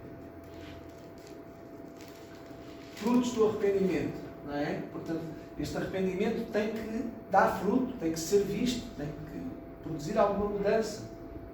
Aqueles que almejam o batismo devem professar fé e experimentar arrependimento. Mas a menos que também produzam frutos dignos de arrependimento. Porque a verdade é esta: se a pessoa está verdadeiramente arrependida, isso vai-se ver. Vai-se ver cá fora na vida da pessoa. Não é? Não basta a pessoa dizer que está arrependida e até chorar, não é? Mas a pessoa realmente, no seu procedimento, vai demonstrar que está arrependida. Ainda não terão preenchido os requisitos bíblicos para o batismo. Portanto, quem diz que realmente está arrependido, mas que nada se vê na conduta da pessoa, não estará verdadeiramente arrependido. Um conselho: continuemos a orar, a pedir a Deus o arrependimento, como diz a palavra de Deus, porque até o arrependimento é Deus que o dá ao seu povo em Israel. Portanto, se nós sabemos que nos devíamos arrepender, mas ainda não estamos arrependidos, confessemos ao Senhor: eu faço isto, não estou arrependido, eu sei que devia estar. Senhor, dá-me, eu sei que és tu que dá, a tua palavra o diz, eu estou a reclamar essa promessa. Dá-me o dom do arrependimento que eu sei que devia sentir, que eu sei que devia ter e não tenho. Sejamos sinceros, não nos enganemos a nós mesmos. É isto que nós precisamos. Assim, isto não seria já um ato de arrependimento?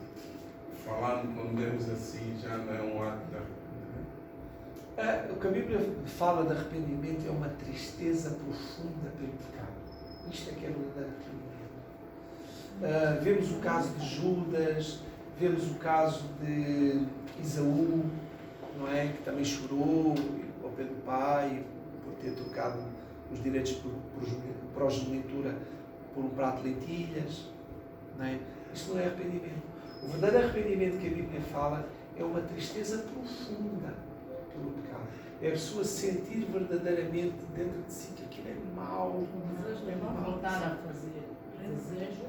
E o desejo de não voltar a fazer. Porque reconhece que aquilo é de tal maneira mau.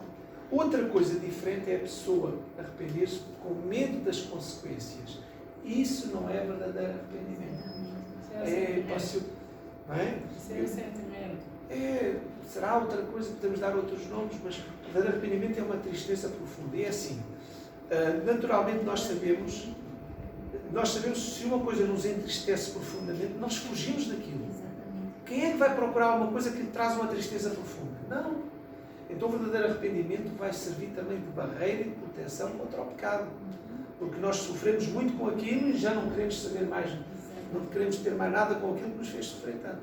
Isto é que é verdadeiro arrependimento. Quem vai dizer alguma coisa? Sim, porque é o que o irmão estava explicando. Mas o verdadeiro arrependimento é sentir mal com aquilo que nós fazemos e não voltar a fazer. Por exemplo, isso é até uma coisa espontânea. Exatamente. Já que eu me sinto tão mal, eu não preciso estar a colocar esse propósito, porque a gente foge naturalmente daquilo que nos faz sofrer. Exatamente. Ou pelo menos devíamos.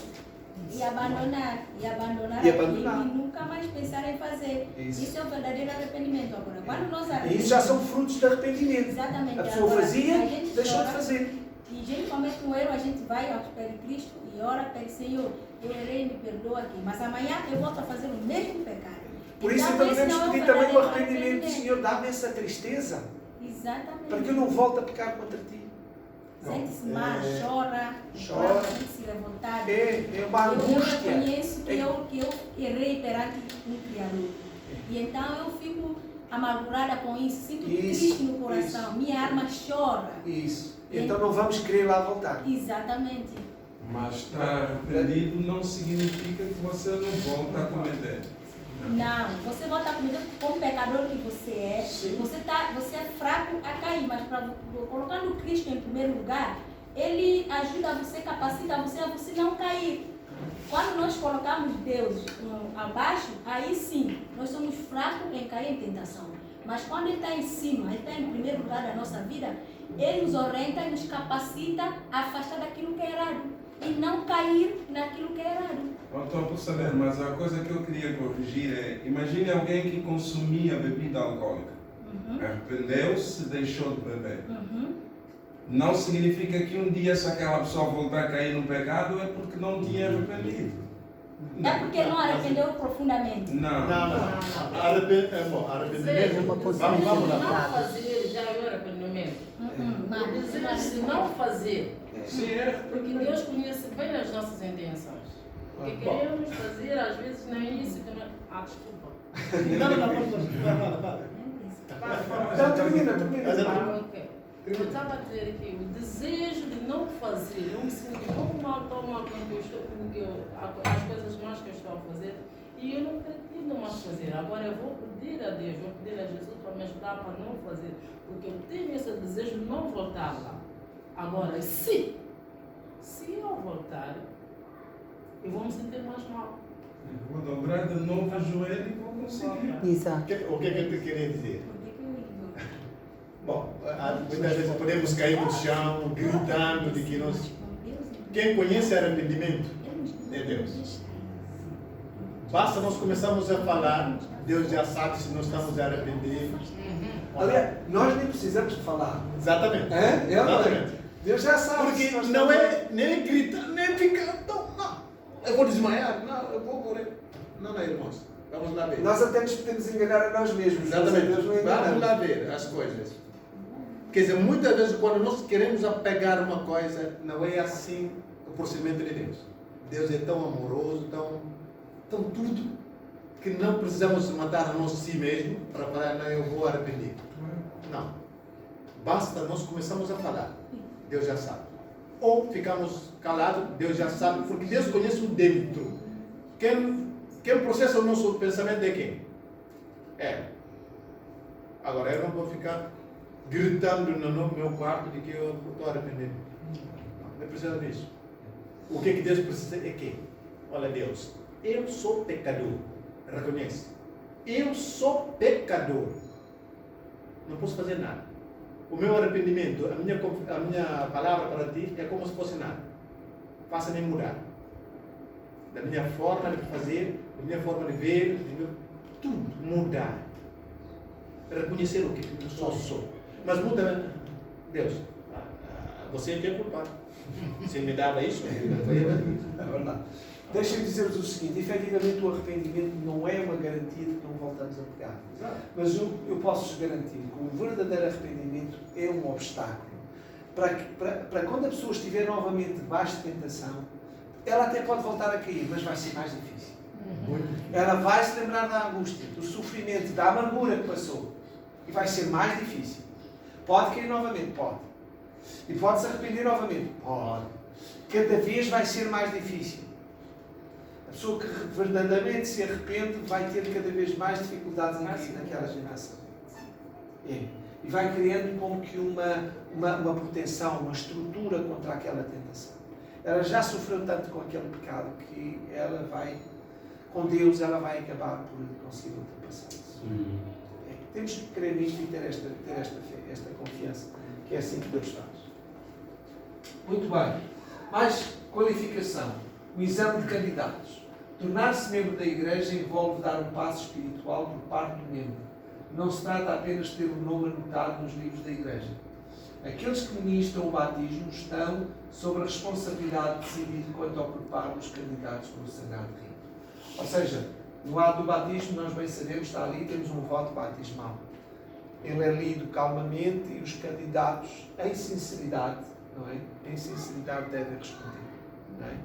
Se realmente está ali algum ponto que eles não aceitam ou não concordam, eles têm que ser sinceros, em primeiro lugar, para com Deus, depois para com eles mesmos também e finalmente também para com a Igreja. Não é? Porque se verdadeiramente nós não aceitamos o voto logo à partida ali, enfim, já está inquinado logo à partida, já está inquinado o processo. Portanto, temos que ter verdadeiramente consciência. Por isso há um exame, há um preparo, há um estudo, não é? E a pessoa tem que ser consciente. Não quer dizer que a pessoa, por qualquer razão, não aceite uma doutrina, que esteja já afastada do batismo. O que o pastor, o ancião pode dizer, bom, não aceita, vamos continuar a estudar este assunto. Vamos aprofundar, vamos orar, ver se você consegue ter outra compreensão, se o Espírito Santo trabalha consigo. Portanto, vamos ter um pouco mais de paciência com aquela pessoa, para que aquela pessoa chegue a entender. Se finalmente a pessoa continuar a não aceitar aquele ensino, que é um ensino fundamental, não é? E os votos são os ensinos fundamentais, não se entra assim em grandes pormenores, mas o fundamental a pessoa tem que aceitar. Se a pessoa não aceita, então não se pode batizar. É tão simples como isto. Por muito desejo que nós tenhamos, que a pessoa tenha, não é? Há que haver aquela submissão, não é? Tem que haver realmente uma partilha muito grande, uma sinceridade, uma abertura muito grande, porque senão a pessoa já está a começar a sua vida espiritual da forma errada, negativa, não é? E não sei, Deus é que sabe todas as coisas, mas pronto, já começou mal, enfim, Deus pode todas as coisas, mas já será mais difícil, não é? É preferível às vezes a pessoa adiar um pouco, estudar melhor o assunto, em oração com Deus, pedir a Deus orientação, direção. Senhor, mas porque é que eu não estou a aceitar isto? Porque é que eu não aceito isto? Tu podes tudo, não é? Ajuda-me a aceitar. A pessoa pode não aceitar o batismo agora, pode não aceitar aquela doutrina agora, e depois mais tarde o Espírito Santo trabalhar com ela e ela mais tarde vem a aceitar aquilo que ali está, não é? Vamos confiar nisso. Mais qualificações. Deveriam ser batizadas as crianças pequenas? Sim ou não? Não. Não. Porquê? Não tem consciência do pecado. Não tem decisão. É. Não sabe. Portanto, dizem que, em parte nenhuma, o Karl Barth diz isto, e nós também não vemos, em parte nenhuma, que o batismo de crianças tenha sido alguma vez ordenado, não é? Mas vamos ver aqui um bocadinho mais. Pelo facto dos recém-nascidos e crianças pequenas não poderem experimentar a conversão, não podem elas estar qualificadas para o batismo. Vejam como isto é importante. A conversão, a palavra-chave aqui é conversão. As crianças não podem conscientemente converter-se. Portanto, qualquer pessoa que se propõe ao batismo tem que ser alguém que se está convertido, ou seja, está verdadeiramente submisso, entregue àquele ensino, está verdadeiramente disposto a seguir aquele ensino, não é? E, portanto, uma criança, um recém-nascido, não se pode pedir isso, não é? Não se pode pedir isso. Mas também o adulto tem que ter esta consciência de que o batismo é realmente uma conversão, é uma submissão, é uma entrega, não é? Àquela fé, àquelas doutrinas, àqueles ensinos. E é para isso que nos batizamos. Marcelo, desculpa voltar Vamos. Um pouco atrás no slide do passado, mas não precisa trocar. Não? Quem batizou Paulo? Paulo? Não sei se a Bíblia nos dá um nome, mas diz é na altura de Ananias. Ananias vai ter com ele, não sei se é o próprio Ananias que o batiza, não sei. Se não me engano, foi. Ele impôs as mãos. Como? Foi Ananias que lhe impôs as mãos. Sim, e depois não é a mesma coisa que o batismo. De Tem que ser imersão. alguém. Mas é. Uma coisa assim, mas parece porque depois de falar com ele fala, por que demoras? Porque estás sentado. Levanta e batiza. E batiza-te, é isso. Sim. Nós temos esse versículo. Sim, Mas a Bíblia não diz exatamente quem foi a pessoa que o batizou. Mas porquê que isso era importante? Ok, Diz lá. eu perguntei isto porquê? Porque o Paulo foi batizado, mas depois foi ele que trouxe uma mensagem de reavivamento da igreja, né? Certamente que as pessoas que lhe batizaram, na altura, tinham uma visão totalmente contraditória àquilo que o Paulo depois passou à igreja. Não sei se estou errado, mas tenho a Totalmente impressão que... contraditória. Não sei, totalmente contraditória, não. Porque o Paulo trouxe... Essencialmente, Paulo era o apóstolo dos gentios. O que ele trouxe de mais significativo para a igreja foi efetivamente começar a ministrar aos gentios aquilo que é o Evangelho. Porque ele ia à sinagoga e entrava em choque com a liderança da igreja. E certamente são as pessoas... Numa destas questões, não é? Portanto, a igreja ainda não tinha o conhecimento que devia ter, e é para isso que Jesus veio, para dar um novo conhecimento, e Paulo foi efetivamente um dos pilares para trazer realmente essa verdade à igreja de que a salvação não era apenas para os judeus. Logo, o Paulo não concordava totalmente com a igreja na altura. Quer dizer, ele sabia que era o caminho, era a igreja de Deus. Não, o que Mas nós... a igreja tinha alguns pontos, não sei se... Não, a igreja estava limitada. Vamos ver assim deste ponto de vista. Estava muito limitada, estava muito fechada em si. E é dada uma missão a Paulo, através de Cristo, não é? E, portanto, ele vai cumprir essa missão. É como que a obra da igreja alarga-se com o ministério de Paulo. Não é? É alargada a obra da igreja nesse ministério. Mas não quer isto dizer, efetivamente, que ele estivesse em contradição aberta. Não é? É verdade que havia ali pontos de discórdia. O Paulo repreendeu o Pedro a determinada altura, porque ele, enquanto estava com os gentios, comportava-se de uma maneira. Quando chegaram os judeus, ele afastava-se dos gentios e pronto, e aquilo, havia ali uma certa dissimulação, mas pronto, isso não é propriamente estamos em crescimento, os apóstolos estavam em crescimento, aqueles são homens que estavam com Cristo. Pedro, num momento, estava a dizer: tu és o Cristo, o Filho de Deus vivo, e no momento a seguir Jesus está a dizer: traz de mim, Satanás, porque me serves pedra de escândalo. Porquê? Porque ao mesmo tempo que ele foi o instrumento de Deus, logo a seguir já estava a ser instrumento de Satanás. E é isto, quer dizer, os homens, a igreja, vemos os apóstolos, nós aqui não somos diferentes, provavelmente até seremos piores do que eles, mas temos realmente muita coisa a corrigir, a nossa visão muitas vezes não está aberta, e os judeus tinham uma visão muito fechada. Jesus veio para tentar abrir a visão deles, até na questão da guarda do sábado, da forma como eles guardavam o sábado, eles eram limitados. Não se podia fazer isto, não se podia carregar isto, não se podia carregar aquilo, e mais outro, né? E Jesus não se podia curar no sábado, e Jesus vem ampliar aquela visão e dizer: atenção, o sábado é mais do que isto que vocês estão a pensar. O sábado é para fazer isto, é para fazer o bem e tudo mais. Então Paulo vem também nessa perspectiva abrir um pouco a visão da igreja, não é? Não é que ele estivesse assim em contradição, porque ele foi batizado, foi bem batizado, e mesmo uma pessoa que é batizada não vai evoluir na sua fé, vai amadurecer a sua fé. Quando somos batizados, muitas vezes temos uma visão de fé, temos um nível de fé, a nossa fé vai amadurecendo, vai crescendo, vai se expandindo, vai se abrindo, mas isso não quer dizer que estamos em contradição com aquilo que éramos quando fomos batizados. Simplesmente quer dizer que nós estamos a avançar.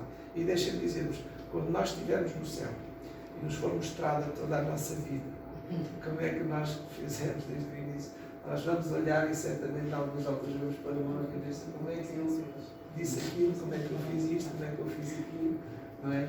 Porque efetivamente é isto. E depois de entrarmos no céu, meus queridos irmãos, o que nos é dito no Espírito do Céu é que nós vamos continuar a crescer em conhecimento, em amor, em relacionamento uns com os outros.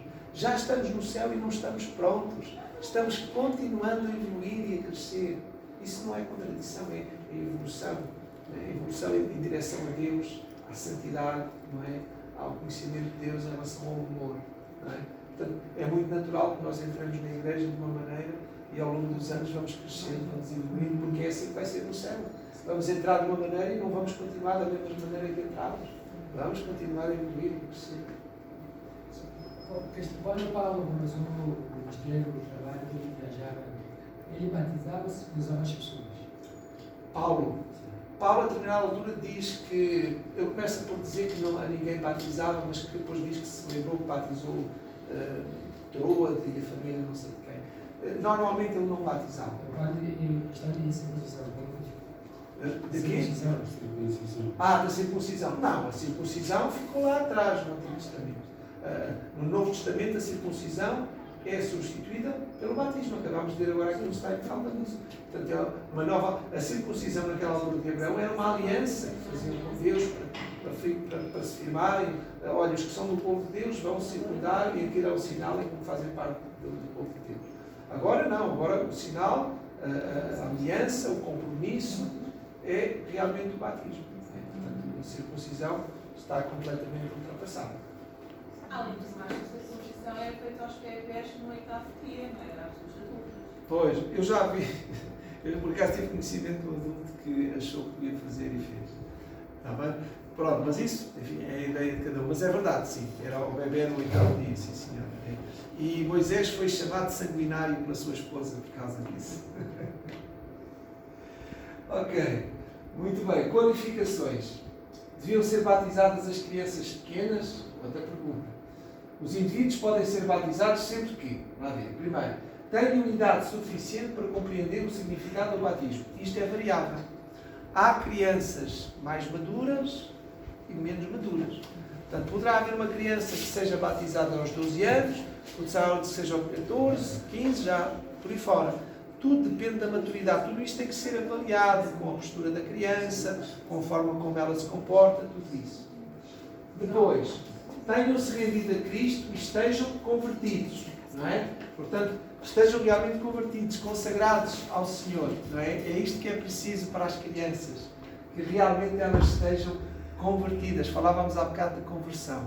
Isto da conversão é algo que não, meus queridos irmãos, porque a nossa natureza humana é contrária a isto. Nós, pela nossa natureza, queremos ser senhores de nós mesmos. A conversão a Cristo significa que nós lhe entregamos a vida, entregamos os planos, entregamos os nossos desejos, as nossas vontades. Portanto, é isto. E às vezes uma criança é mais difícil. Depende das crianças, lá está. Sim, Nazaré.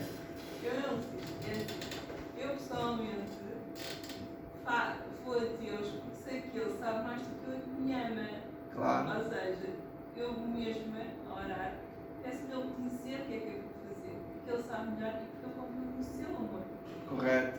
Certo? É uma coisa que me faz confusão quando eu assisto. Mas o quê? Não, mas porquê? Em contraposição com o quê? Porque parece, se eu apresentar os meus planos a Deus, parece que eu sei mais sobre Deus. Ah, E sim. isso revela Nesse sentido. meu Sim. sobre quem é Deus. Claro. Ele sabe mais do que eu e Claro. Ele me ama. Ó Nazaré, mas não é errado nós levarmos os nossos planos a Deus. Não é errado. O que é errado é nós chegarmos lá, Senhor, é isto que eu gosto, é isto que eu quero, arranja maneira que isto se cumpra na minha vida. Claro. Isto é que é errado. Agora, chegar, Deus é um Pai amoroso. Ele bem conhece os nossos corações. Chegar, oh Senhor, eu gostava de ir, não sei qual é o... Mas de coração aberto. Depois fazer como Jesus fez no final da sua oração.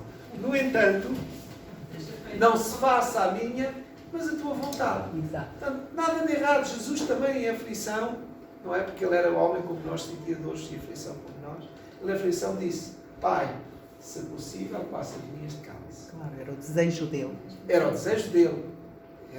Era o que a humanidade dele clamava com todas as forças. Mas, e é isto é que nós temos... No entanto, não se faça a minha, mas a tua vontade. Portanto, podemos apresentar um plano a Deus. Senhor, tu sabes que isto é... Se achares que isto encaixa no teu plano, que é possível, ficaria muito feliz.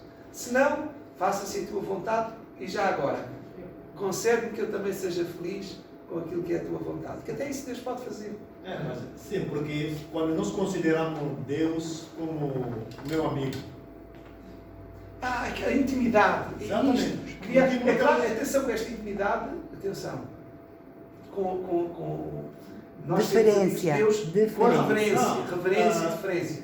Tudo no seu. Portanto, Deus é sempre Deus, por muito que Ele nos ame e por ter-nos dado a vida, temos que sempre respeitar. É preciso que às vezes não pode ser um tocato lá, percebes essas coisas. Deus. Não, eu vou dizer, é assim. Vamos considerar, porque muitas vezes também, eu já vi muitas vezes na Grande Conflito e na Bíblia também, e em alguns comentários. Nós precisamos de conviver com Deus como se fosse o nosso amigo. Isso.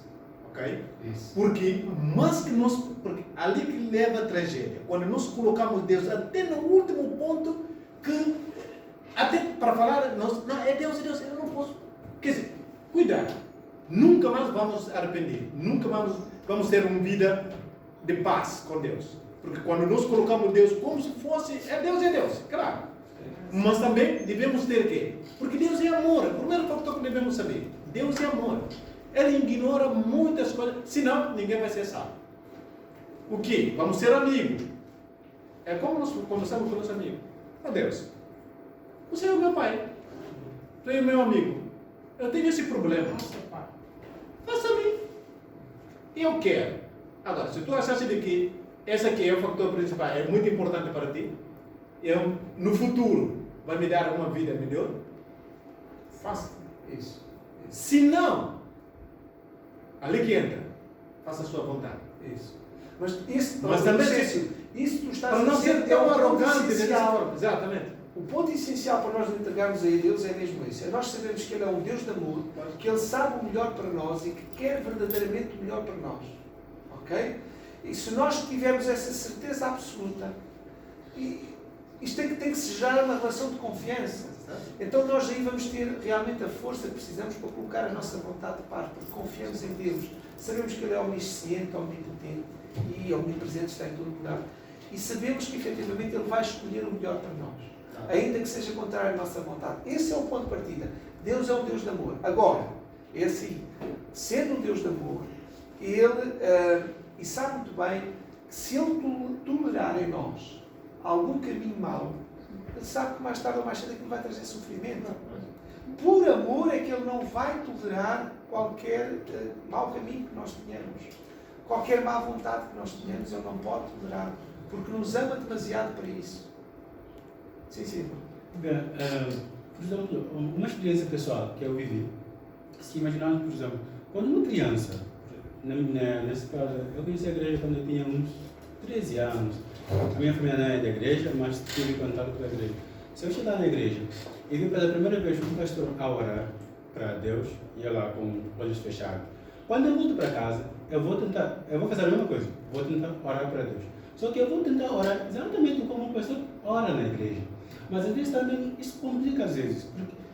Porque na igreja, onde eu já vou lá para orar, eu vou escolhendo palavras bonitas nesse caso. Mas também em casa, vamos saber, é uma relação pessoal. Deus é Deus, é teu amigo, é teu pai. Então, olha, Deus, eu sei que eu não posso invejar o telefone do irmão Inocêncio, mas eu quero aquele telefone. Não quero do Inocêncio, mas me dá como ter esse tipo de conversa, às vezes, apazigua. Tira de nós aquela formalidade. Sim, mas mesmo assim estamos preservando, entendendo que estamos lá com Deus. Isso.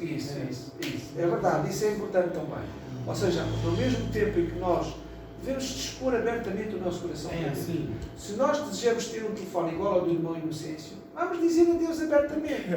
Senhor, se eu estou a cobiçar, se isto é cobiça, se isto é inveja,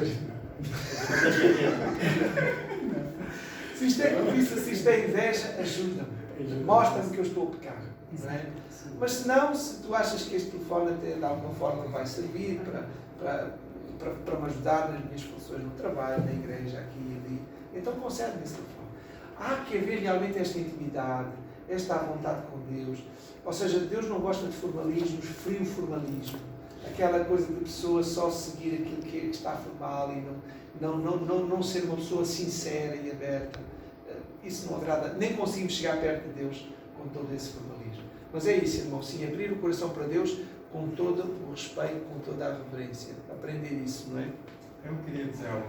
Sim. Eu não sei se a gente vai fugir um bocado do tema, mas... Não, é só a questão do tempo. Se vocês não se preocupam, por mim... É que o exercício que eu tenho feito... Mas também estamos a terminar, faltam duas semanas. O grande exercício que eu tenho feito é isso de sentir Deus.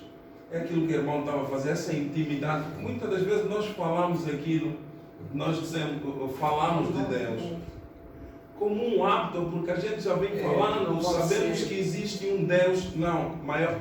Eu não estou a dizer, porque o que falta às vezes é ter a mesma intimidade que eu tenho com o irmão Rogério. Eu me preocupar em falar com o irmão Rogério. Mais profunda ainda, irmão. Mas isso não acontece. E o à vontade com Deus. O irmão tem que ter uma vontade com Deus como não tem com ninguém nesta terra. Mas com a isso sua não esposa, acontece com com o a pai, maior com a parte sua das mãe. pessoas. É aquilo que o irmão disse. Na nossa oração, nós temos alguma coisa que a gente já prepara para dizer. Nós não sentimos Deus da mesma forma como nós estamos aqui a conversar. Tem que ser espontâneo. É isso Mas que eu temos quero que sentir. Tipo, sentir mesmo que nós sabemos Mas que está Deus certo, existe. e é isso que Deus quer, Cristóvão. Quer que seja um relacionamento espontâneo, aberto. Não colocarmos filtros com Deus. Nós colocamos filtros na sociedade, colocamos filtros no trabalho, colocamos filtros na igreja. E Deus diz-nos, abre completamente, sincero, sempre dentro do respeito e da reverência. Mas a reverência e o respeito não afastam a sinceridade e a espontaneidade. Mas é isso mesmo, Cristóvão. É isso que Deus quer também. E isso é um nível de confiança. Tu vais abrir-te completamente a Deus quando tu confiares inteiramente em Deus. Quando tu souberes que verdadeiramente Deus quer o melhor para ti. E qualquer coisa que tu lhe digas, aliás, tens que saber logo à partida que qualquer coisa que tu lhe digas não vai ser novidade. Mas quando tu lhe estás a abrir o coração, estás a mostrar-lhe que realmente, a ele e a ti principalmente, porque ele sabe todas as coisas, que confias nele. E há uma abertura de uma relação. O formalismo é como que uma barreira.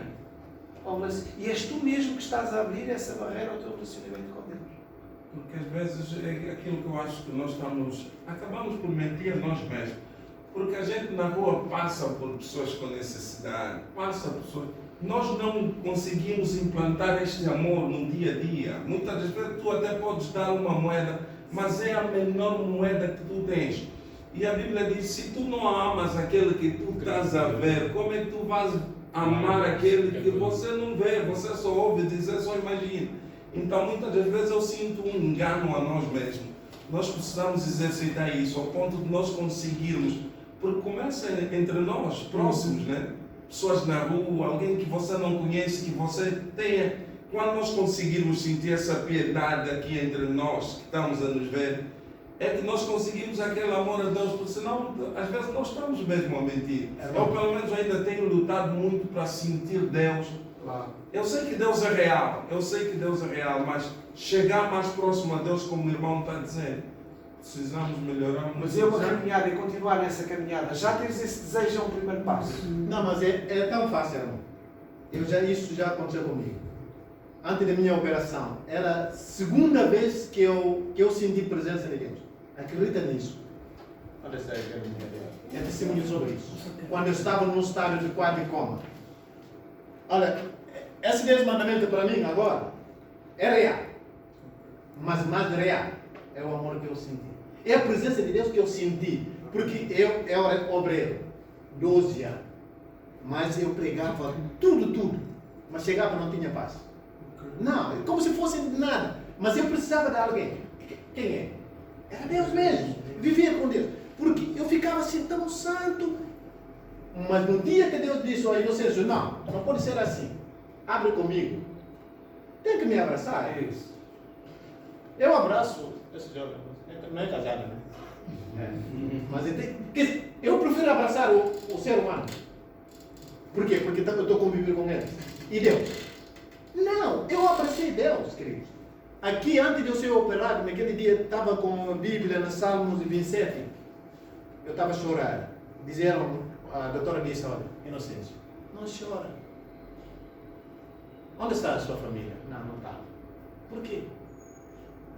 A lágrima estava descendo. Mas a Bíblia estava aberta assim. Vocês veem o pensamento do ser humano? Nem quero ver na Bíblia, não estava sentindo de quê? Estava faltando uma coisa. Estava faltando minha mulher.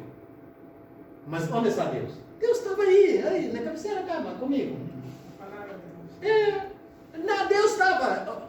A doutora disse, Inocêncio, tu é engraçado, homem. Estás tão forte, estás a chorar por quê? Imagina, tu tens a Bíblia aqui, tu é crente. Deus está cá, Inocêncio. Por que estás a chorar?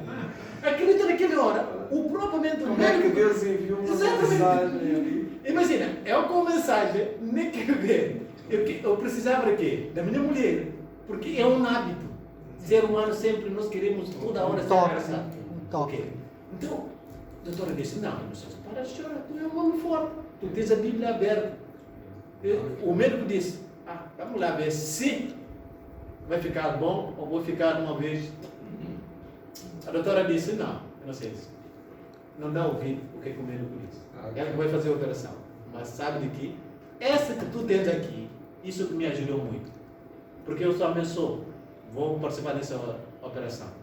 Mas acredita que vai ser salvo, vai levantar e andar aqui. Esse foi um abraço de Deus, foi uma mensagem de Deus. Eu fiquei a chorar. Onde está? Eu disse, Deus, nunca mais eu vou ficar triste porque tu não estás comigo. Agora que eu reconheci que tu estava aqui, tu me amas. A partir de agora, comecei a ser amigo. Comecei a lugar. Imagina aquela senhora, até hoje... São estas experiências que nos tornam íntimos com Deus. Sim, quer dizer, devemos abrir, porque nós preferimos o homem. Não, abrimos com Deus. A Deus. Até agora, estou criticando Deus porque a minha mulher não veio. Sim, estou solidão.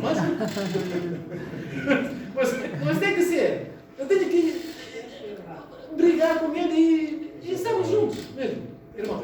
E não é difícil. Não é difícil, não. Deus, vamos comer juntos. Anda comigo. Anda comigo. É assim, querido. E vai ter amor no mundo. Todo mundo vai ver Jesus em ti, de que ele vê um ser humano. Acredita nisso que eu digo. Hoje estou feliz, apesar de ter uma coisa. Mas há uma razão para isso.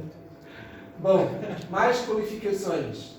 Porque é que as crianças pequenas podem ou não podem ser batizadas? Têm que compreender os princípios fundamentais do cristianismo. Isto pode não ser muito fácil para a cabeça de uma criança. Até precisa ela perceber bem. E depois compreendam o significado de serem membros da igreja. Não é? As obrigações, os deveres que nós temos para com a igreja. Não é? E, portanto, todas estas coisas têm que ser bem compreendidas e bem entendidas. Para que o compromisso seja válido e possa ser aceito. Não é? Por isso as crianças pequenas não podem ser batizadas. Frutos. O fruto produzido pelo batismo é uma vida dedicada a Cristo. Lá está. Dedicada a Cristo. É a vontade de Cristo em cada um de nós. O segundo fruto é uma vida dedicada à Igreja de Cristo. Reparem a ordem como isto está. Em primeiro lugar, estamos dedicados a Cristo. A Igreja vem em que lugar? Segundo lugar. E a Igreja não tem que estar preocupada. Porque se verdadeiramente Cristo estiver em primeiro lugar na nossa vida, a Igreja vai beneficiar com isso. Amém. Amém? Amém. Portanto, a Igreja não beneficia nada em estar em primeiro lugar e Cristo estar em segundo, ou em terceiro, ou em quarto. Não. O que a Igreja beneficia é que Cristo esteja em primeiro lugar. Amém. O fruto final é uma vida que ocorrerá no e para o mundo. Ou seja, esta vida vai também ser um fruto, vai ser uma bênção. Nós vamos ser uma bênção por onde nós passarmos, por onde nós andarmos. Não é? O Espírito de Cristo vai estar ali em nós. Isto é tão real, é tão verdade como estamos aqui hoje. É assim mesmo. Agora, que é uma experiência progressiva, é. E não é só progressiva nesta terra, vai ser progressiva no céu também. Amém. Ok? Uma bênção, mas não será, não é que nós vamos ser abraçados em todo lado. Claro, falámos hoje de Paulo, dos tumultos com Paulo, que queremos levar a batalha.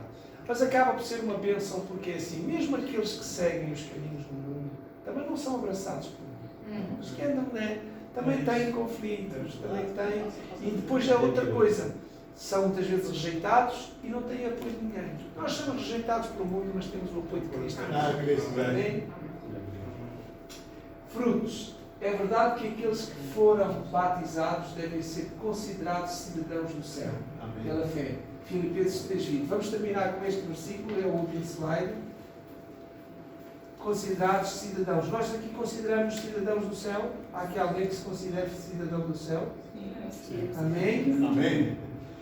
Então está lá. Mas a nossa cidade está onde?